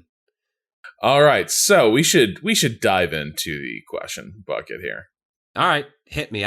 You like pasted them earlier to be like, hey, sometimes people have said I'd like to see the questions ahead of time so they can think about it. And you did that, and I appreciate it. I did not read it, but I just want to acknowledge. You acknowledge that I try. Yeah, I want to acknowledge your improved process, but didn't take advantage of it. So I'm putting that out there. But I may not have been articulated, and I wanted to make sure to articulate it. All right, so just to warm up, a practice swing here. Justin B writes, I feel there's still one potentially divisive topic that has yet to be discussed. Do any of you put ketchup on your fries? No, I mean like on your fries. Like you drizzle it over your fries the way one drizzles chocolate sauce on ice cream. Or are you the type of person that dips their fries in ketchup? I'm 1,000% the latter. My issue with the drizzle approach, other than it being far messier if you're eating with hands, is it leaves open the possibility to throw off the sacred ketchup to fry ratio. You're almost guaranteed to accidentally leave some fries practically naked, whereas others end up completely drowned in the stuff. Or you could bypass all the trouble by going the dipping route, exercising total control over how much or how little ketchup you want, and keeping that precious ratio intact. I've yet to come across someone who prefers the drizzle method, but I know they're out there. So, I think what the division really is here is... Okay. I thought the way you were winding up, Cado, was about to reveal I'm a dipper. I'm a dipper. dark... No, I don't even like ketchup with fries. I do the mayo with fries. Good or man. the aioli with fries. Maybe sometimes I'll put ketchup there and mix them together a little bit. The dip 1 and then dip 2. But normally just mayo. I think the real division here, though, is are those fries on the go? Are you trying to eat fries out of a cone or a little bag as you're walking? Because then you have to drizzle, right? You have to drizzle your thing on top because a dip, you can't hold two things. If you're using one hand to grab the fries with, you don't have another hand open to hold the dip thing and the fries. So this is like I'm walking down the street and the thing that's open happens to sell fries and I'm going to keep walking to get home, but I'm going to eat these fries between here and home situation. Then I drizzle because it's necessary. I do not prefer it. Do people actually prefer it? I mean, look, the world is wide. Preferences are wide. You ask that question, you will get an answer whether or not you actually desire it. I see what I appreciate about embedded in this question is this question of the ratio, as though the chance for a fry being drenched, destroyed, soaked even soaked even in the ketchup is a bad thing, because one of my favorite parts of, especially if you're doing is a basket of fries where you really have to you can't just put in a little bit of ketchup. You really got to squirt it in there so there's enough for everybody, so you're not constantly really putting more ketchup in. Inevitably, there are fries that are, especially if you're putting it into the fry basket, common method. There are going to be fries. You got a little corner. Yeah. This is very adjacent to the drizzle method, though. Very adjacent. It is, but I think it's very common if you're eating with sometimes they don't give you a little dipping cup, right? You just got a table. Yeah, if you're going to a bar or a bar and grill place, they're just you're squirting that shit into the fry container, and so frequently I find people leave they'll eat through the fries, and then what is left is just the mess, like the ones that have been. Where are we going? They have become Patrick? one with the ketchup, right? They've been slowly soaking at the bottom of the bucket. Those bits of they're disgusting. Yeah, they're disgusting. Are they? Or are they kind of wonderful? They're not. No, I'm disgusting, Cado. I can't believe after the plate licking discourse you do this. Why? No, I am eating the food that is there. Yeah. I'm not removing clean plate club. Patrick that clean residue. plating my tongue. Yeah. I think these are, to compare the two is extremely distasteful. I reject it.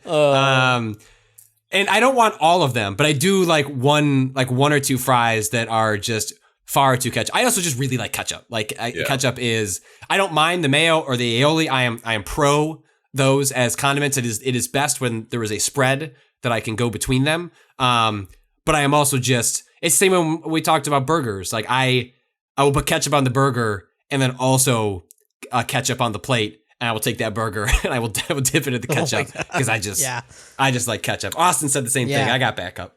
No, it's just Patrick and Mina handshake meme on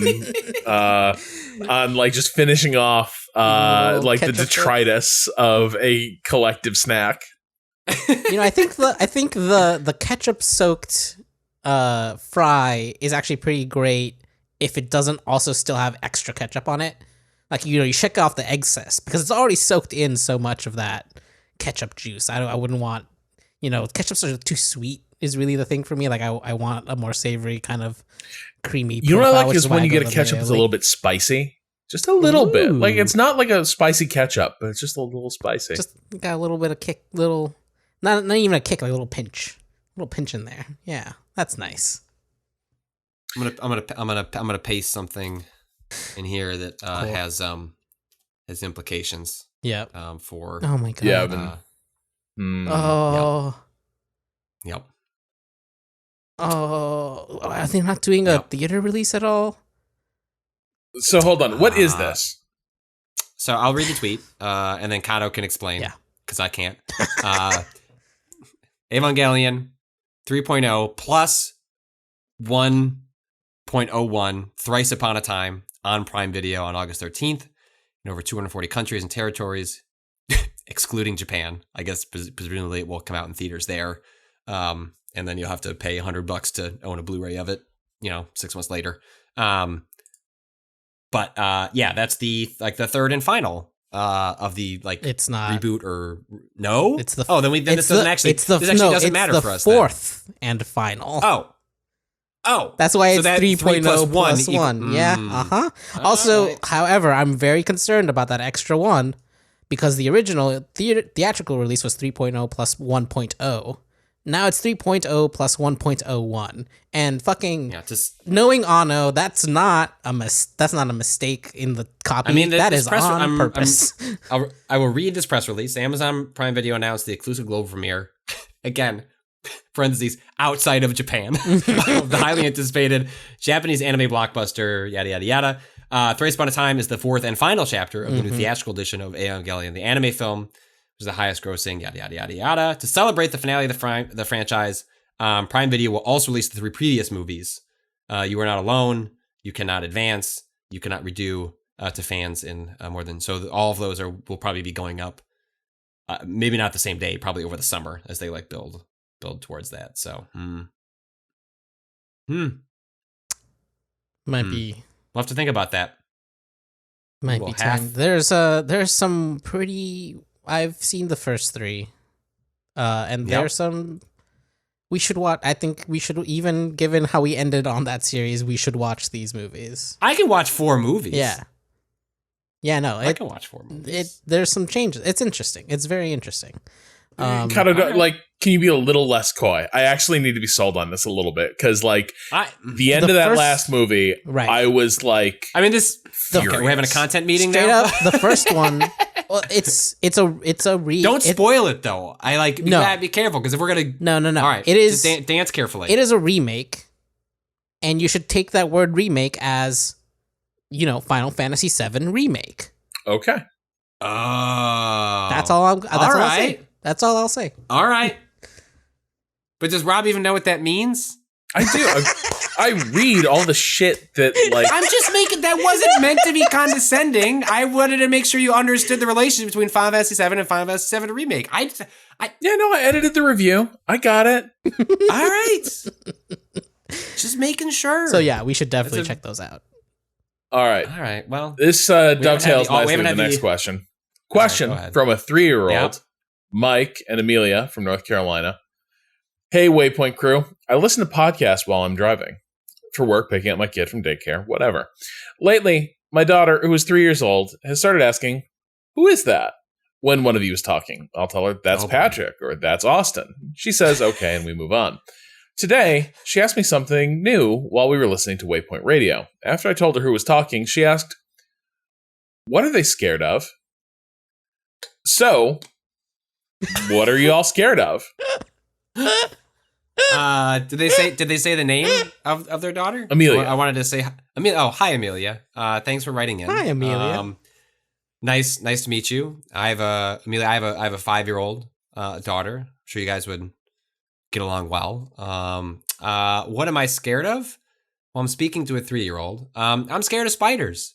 Spiders. Right. Spiders scare me. Sure. I don't like them. I don't want to hurt them. We don't want to hurt the insects in our house, but so I usually ask my wife or my daughter we kind of get a cup and we find that spider, and I don't do this, but I ask someone to help me to put that spider in a cup and we move it outside so that spider can, as long as they exist in the corner, that's fine. Stay up there, spider. But once you come down to the ground level, you're going to be the landlord of this house is going to enact his privileges and you'll be moved. So I'm scared of spiders. Speaking of ground level, I'm scared of heights.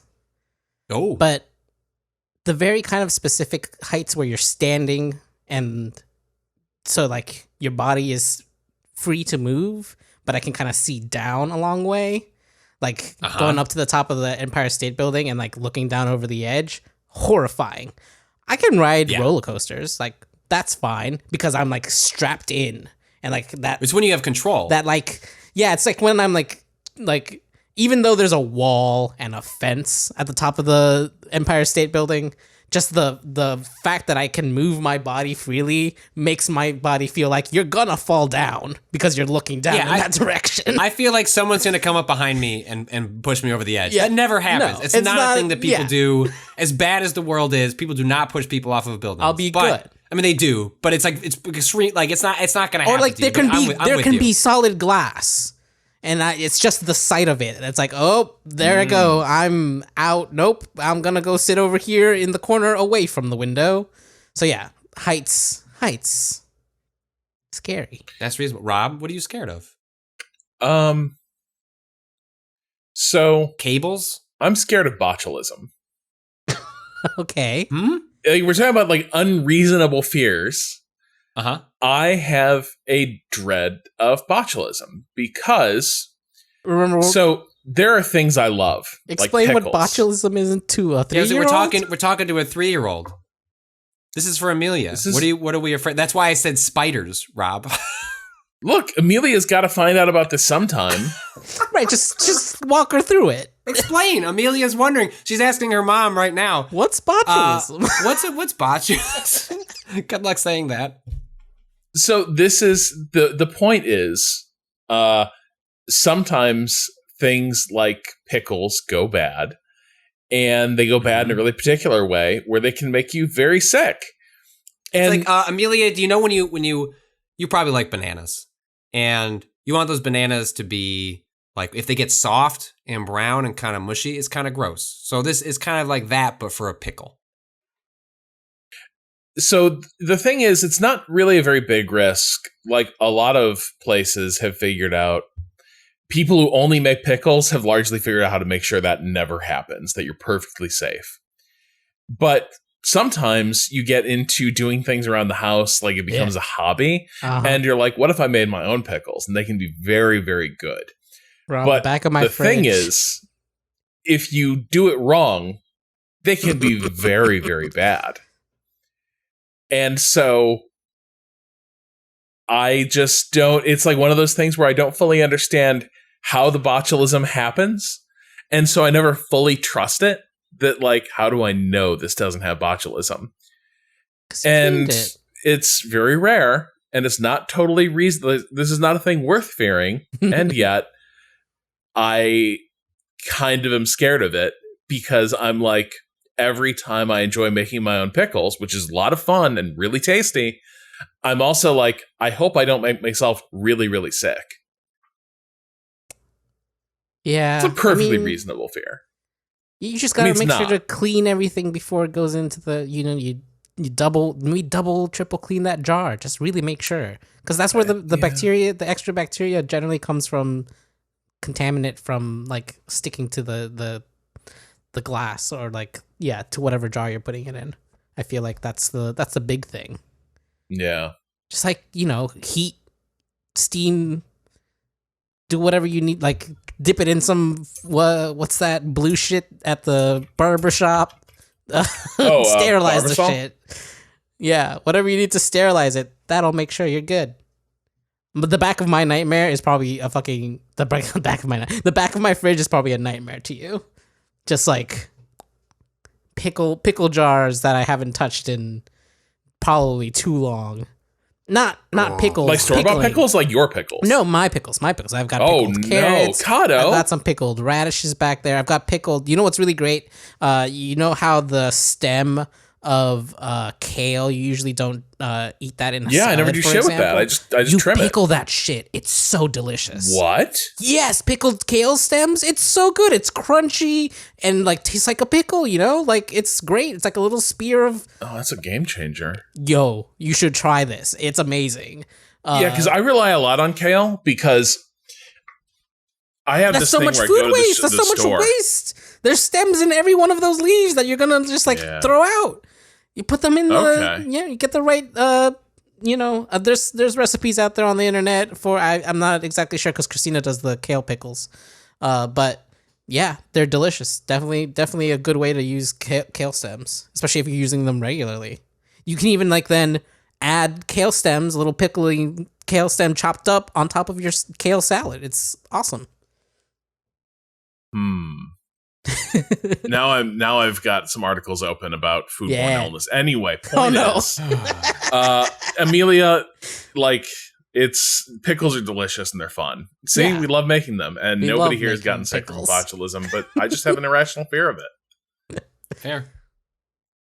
Let's see. Our next email, Eidolon writes, the discussion of Dragon Age Inquisition's multiplayer made me wonder, are there any multiplayer games you feel you missed the boat on that you desperately wish you could give a try?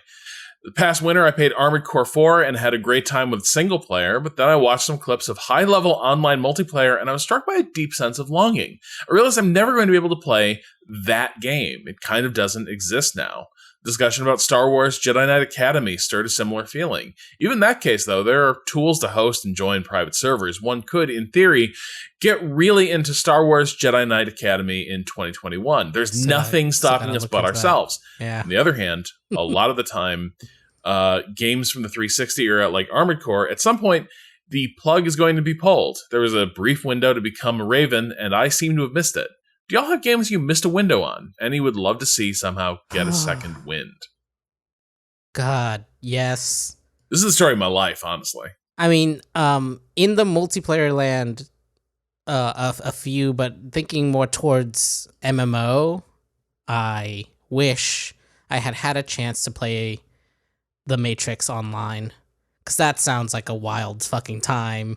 Having people play parts in there, on the game end, the people playing agents and all, the whole, every time I read anything about that game, I'm like, Jesus, that sounds exactly up my alley. And we didn't have a computer for a long time. When I got a computer, we didn't have the internet for a long time. When we got the internet, my parents would never be like, what? We just bought you a game. What do you mean paying X amount of dollars a month for a video game? You have these other ones, play those. So I never got into any MMOs, but that one in particular, The Matrix was my shit. That was the first rated R movie I'd ever seen because the librarian just let me get it from the library, even though I was 13 or whatever. And I really loved it. So, The Matrix Online. Wish I could have played it. For me, it's a lot of weird multiplayer spin-offs of franchises I love that have varying degrees of quality of those multiplayer spin-offs, like Resident Evil Outbreak, which was a cooperative Resident Evil game made in the PS2 era, I believe, back when there was just very rudimentary online, but it was tank controls, pre-rendered. I think pre-rendered, it was. It's a weird, It's a really weird thing, and I believe people have actually, fans have patched it together so you can play Resident Evil Outbreak, through emulators and have that experience. I believe that is the case. I feel like I've almost written that story, or maybe have written that story, given I've been doing this for 20 years. You could probably find some sort of Resident Evil Outbreak fan patch Kleppic. If you search that in Google, there's probably something that comes up. But it's like that. Final Fantasy Crystal Chronicles, where you had to play that with a GBA, a Game Boy Advance. I think you played that with a GameCube. Was it you needed, I think Crystal Chronicles, wasn't it? It was you needed, a Game Boy Advance and link cables to play a GameCube game. Whoa. And I believe they've since re-released that game without that part, but the whole reason that game was cool was the completely bizarre mechanical setup you had for it. And then the third one of those that came to mind, I was scrolling through a list. I was trying to think of there was a third game that was in that category. Shoot, I missed it. But yeah, it's games like that, where you have these franchises that you like and they do some weird multiplayer spinoff. that I just never got a chance to spend that much time with. But both of those were regarded as pretty good. I just never had a chance to spend all that much time with them. There was a third one that came to mind, and now I can't remember what it is. Deus Ex got a multiplayer mode. What? Game of the Year edition? What? That's madness. That doesn't seem good. Like the original one? I bet. Yeah, this Den of Geek article. Maybe it was co-op though. Den of Geek writes, we're a little torn on whether or not this is a underrated or rightfully overlooked. On the one hand, there are many reasons why you've never heard of Deus Ex multiplayer mode.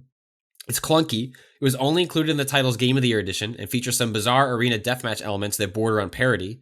However, Deus Ex multiplayer is nothing if not fascinating. The game's best competitive modes utilized single-player elements like augments and hacking to add just enough role-playing to the deathmatch fray.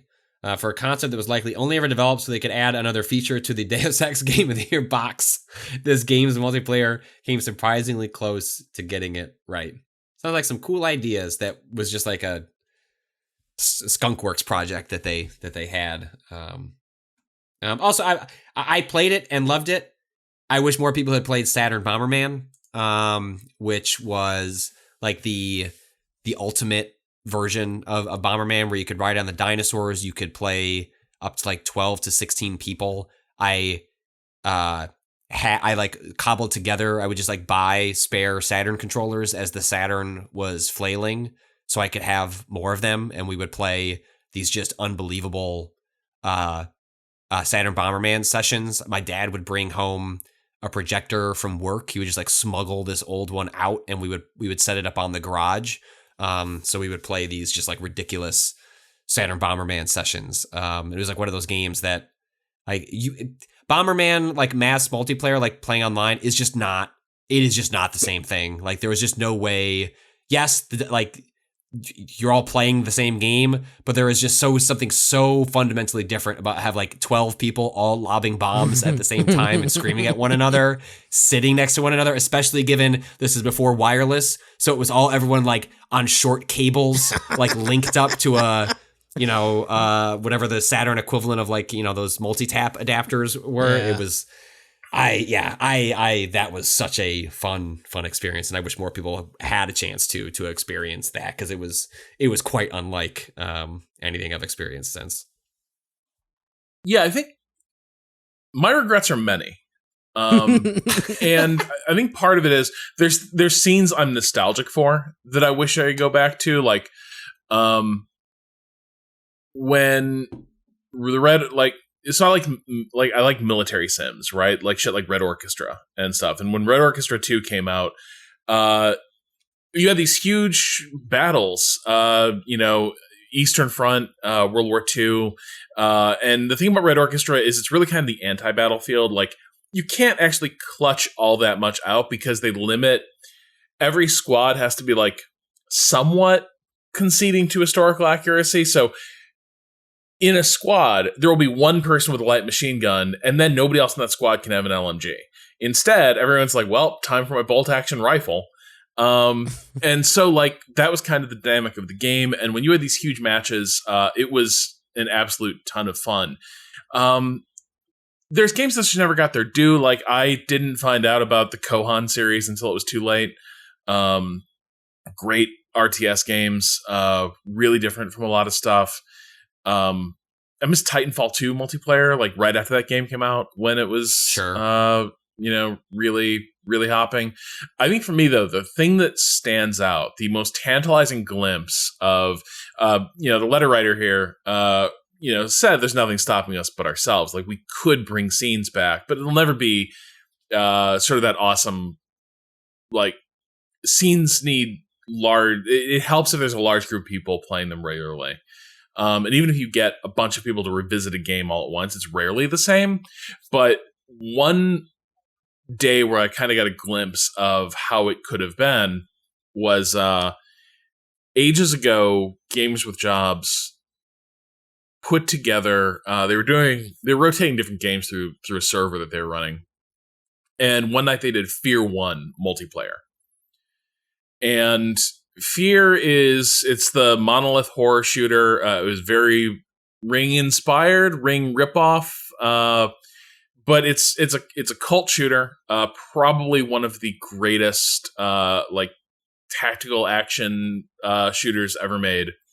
I never played a multiplayer, but for like one night only, the entire Games with Jobs community, which was pretty substantial, got full servers going of Fear 1. And it was as ridiculous and good as you might imagine, because that game had a lot of interesting parts to it. Like, it tried to it wasn't really a cover shooter, but instead it had a lot of contextual, like your characters could slide ridiculous distances. So if you were like in a sprint and you hit like crouch, you dropped into a slide and it was like your character was just greased and you just go sliding for like 50 yards. And then your characters could also do like ridiculous bicycle kicks to take each other out. But then there were all these awesome guns, like the phallically named Penetrator, which basically shot like railroad spikes and like impaled people. And if you could like land headshots with that, it was just devastating. And so yeah, it was like one night where I was like, oh, not only was this a great single player game, but the multiplayer was incredible and felt completely different from other stuff. I think I mentioned Titanfall a second ago. Maybe Titanfall is probably the most accurate, like, because similar levels of like physical dynamism and like the fact that your characters were ultra maneuverable. And so it was just like one of those experiences where it was like, I really wish I'd known and had the opportunity to like do this when this game was new, rather than like this special one night like repertory engagement on a fan server. That like, ended that week. And people kind of moved on. It was like, it was fun to revisit, but nobody stayed. And so there's so many good multiplayer games and, scenes dry up and people move on. It's very hard to ever recapture that magic. I wonder, was Battleborn ever good? Battleborn. Is that the semi-MOBA-ish one? Yeah. The Gearbox. The Gearbox one. Yeah, the people that fell into that scene, like, it was not, that game didn't seem to fail because it was bad. It's because it is difficult to capture an audience, and sometimes same with like Lawbreakers. Like, Lawbreakers, by all accounts, was real good. Not a bad game. It probably would have done a lot better if it had come out a couple of years later when games could embrace free to play and like different models, but like they charged for that game and it was only on one console to start. I mean, like, there was just like, I don't care for those types of games, but like, those are two examples of games that I don't think failed because like, they really fucked it up. I mean, they did in terms of like models and how you approach releasing it, but not because like fundamentally like they played poorly. It's hard to find an audience. Sometimes it happens by accident. I think that is a good place to leave it. There's a couple more good questions in the bucket, but we can leave those for later. We are in a hurry to get this holiday weekend started, and Patrick and I are be starting it right by watching me eat shit at Resident Evil 1. Hell yeah, Crimson Zombies, let's go. Yeah, hell yeah. So I gotta get all set up. I gotta get ensconced to play that and have Patrick guide me. You're gonna close all the blinds. You're gonna like, put on what do they call them, like blackout curtains? And just really... I'm not sure I can, because the thing is, then I will basically I will probably disappear in the shot. But maybe it'll be more spooky, where it'll just be like, I need you to purchase the $10 night vision USB camera that I have. The quality's not good, but it has the night vision, whatever you call them. These little lights. Honestly, on here us doing horror games with like trail cam aesthetics for our personal cams would be very funny. I bought this thing probably 10 years ago. I don't even. There are probably better ones, and I don't. It was. I was like scared when I plugged it in. I was like, this feels like. Can you put a virus in a USB cable? Because if you could, you can. But well, maybe it's a great attack vector. Maybe that explains a lot. Then everything that's gone poorly in my life since, I blame on this Sabrent night vision camera. Sabrent wouldn't do that to you. No, Sabrent really the solid state people? I guess I don't know. It's like the logo is Sabrent with like two wires going out from it. 2 green wires. All I know is I think we got like 2 Sabrent drives on my PC. They're good. Nice. All right. I don't see this on Amazon anymore. Sabrent was like, oh no, we got sued by the for selling these virus-enabled night vision cameras, and they don't sell them anymore. Night vision? Amazon doesn't give a shit. Like, Amazon's gonna find out something like untoward is on the store and do something. No. Here we go. We got look at this fancy new one, $50 night vision cam. Daddy's gonna have to upgrade. Oh shit! Paste that link.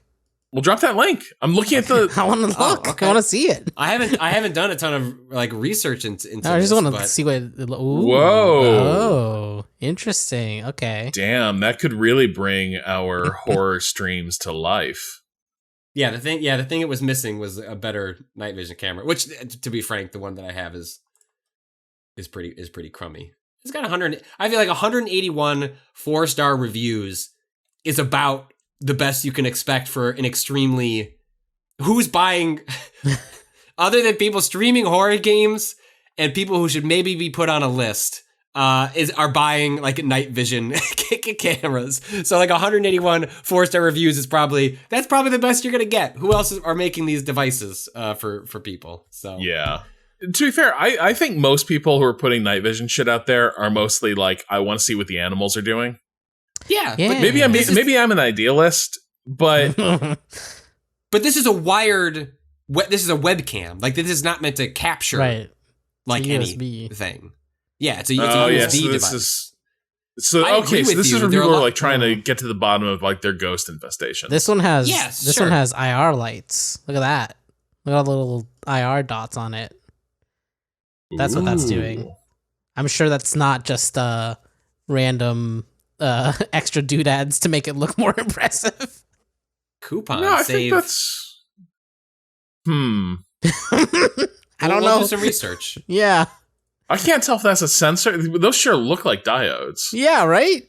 I'm not sure what those are. All right, so Cado, this one you linked. Yeah. There are 2 options. There is a 3.6 millimeter lens webcam with IR LED board. That's the $50.99 one that you linked. And then there is a 1.56 millimeter lens webcam with IR LED board. Which one is better? Well, the 1.6 is a fisheye, so you're going to get a wider view. So I guess if you're like... I'm paying the extra $3 is what you're saying. I mean, if you want to look like you're in a fucking skate video from the 1990s, yes, get the fisheye lens. Okay. Oh my god! What if stream what with if a skate fisheye? culture was live leak? Yeah.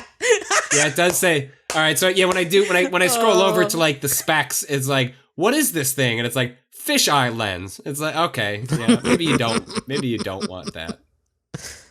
Maybe 2 megapixels. Wow. 2 entire megapixels. Who? What is this for? The pitch on this is like family chat, conference call. I mean, I guess it's like just a regular Smart webcam TV. Otherwise. Yeah. But it's why probably a bad webcam. Like, you know what I mean? Let me tell you, if you're sitting as close as that man is to his laptop, that fisheye is looking real funky. Like your face is completely distorted at that point. You know what? All you're doing is selling me on this. You can send things back, Patrick, right? I'll bet Right, this is your yeah. chance to make a found footage horror movie of your very own. Yeah. Yes. You're like, what if Blair Witch Project, but it was just a guy in his office? Yeah. I mean, to be fair, didn't John Cho make that movie? Searching? Unfriended? Unfriended Unfriended. is a great Yeah. horror film. Yeah, that based on uses a MacBook. I'm sorry, this also has 100 FPS. Oh, well, I You got love all the frame rate. frame. I love frame rate. That's what I'm always saying about myself. I love frame rate. Is it 100? Is that real? Doesn't it better if it's like a multiple of 24 or 30? Yeah, that's why I'm confused. 100 is an awkward number. 100? What is that? Well, I guess anyway. that splits into a 59. It's too bad now that out of sheer curiosity, we're going to have to make this thing the foundation of our tech setup for Waypoint Plus. God damn it. Weird 100 frames per second. We're the only stream on Twitch going 100 FPS. Maybe it's the processing that they just can't get a sensible number. I don't know. I don't know. Anyway, that'll do it for us. We are off on Monday with the observed holiday. We will be back next Thursday.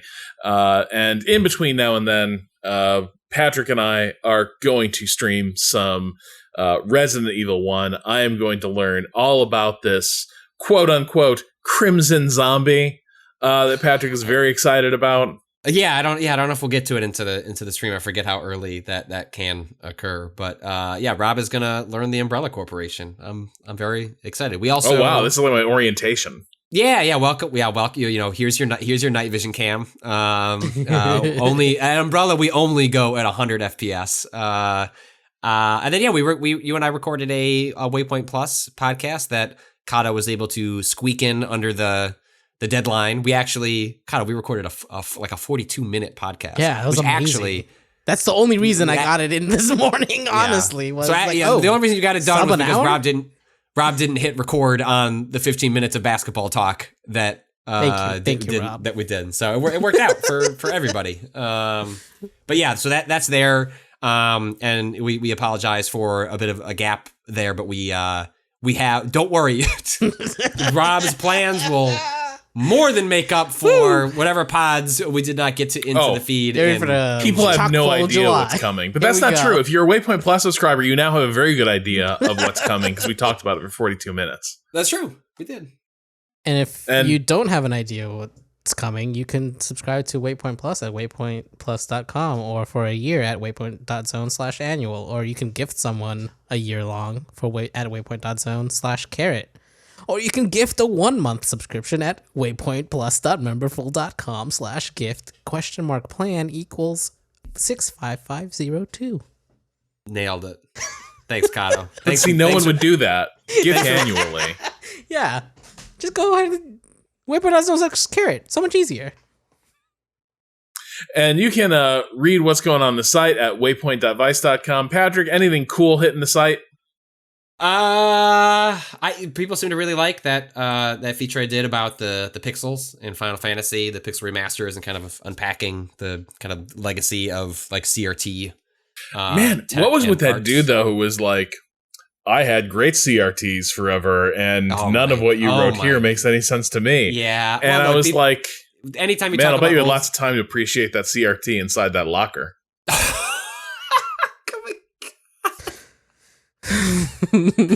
Jesus Christ. Yeah, there was one person who also they didn't bring receipts even. They were just like, I had great CRTs, so they said I got a CRT really late and I bought a good one. So I didn't have any of the and I was like, well, one, most people had CRTs very early because that's the TVs you bought, and also had the bad ones because that's what was sold at the Circuit City. Let me tell you about my 11-inch Sony TV that I played most games on and watched several seasons of Cheers on. 11. Yeah. Back then, you didn't buy a TV based on the specs. No, and that's the last time I ever let myself live that life. And it's cursed you ever since. You lived a better life when you didn't know the ignorance of Rob Zachney. Well, I've told you why I'm like this, right? Huh? No. Well, let's conclude on this, please. This is probably overly reductive. My therapist probably has a better idea of why I'm like this, but Patrick, I'm sure you've heard their commercials. I don't know if they're still in the Chicago area, but you know the little guys, right?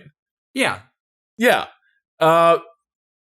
So at one point, my parents went there and they're like, we just want a new TV, but we hear these ads on the radio all the time. And they got completely upsold and ended up buying way more than they should have. But it was my eye-opening to that hi-fi life.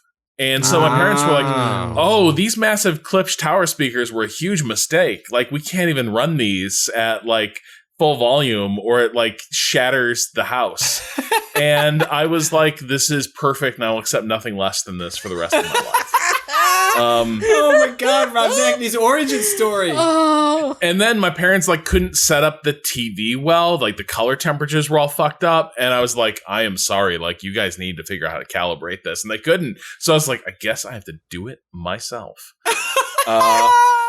And then like after the flood destroyed the entire like basement and most of the house and we lost everything, the thing that like I really missed was that none of that stuff came back because insurance doesn't.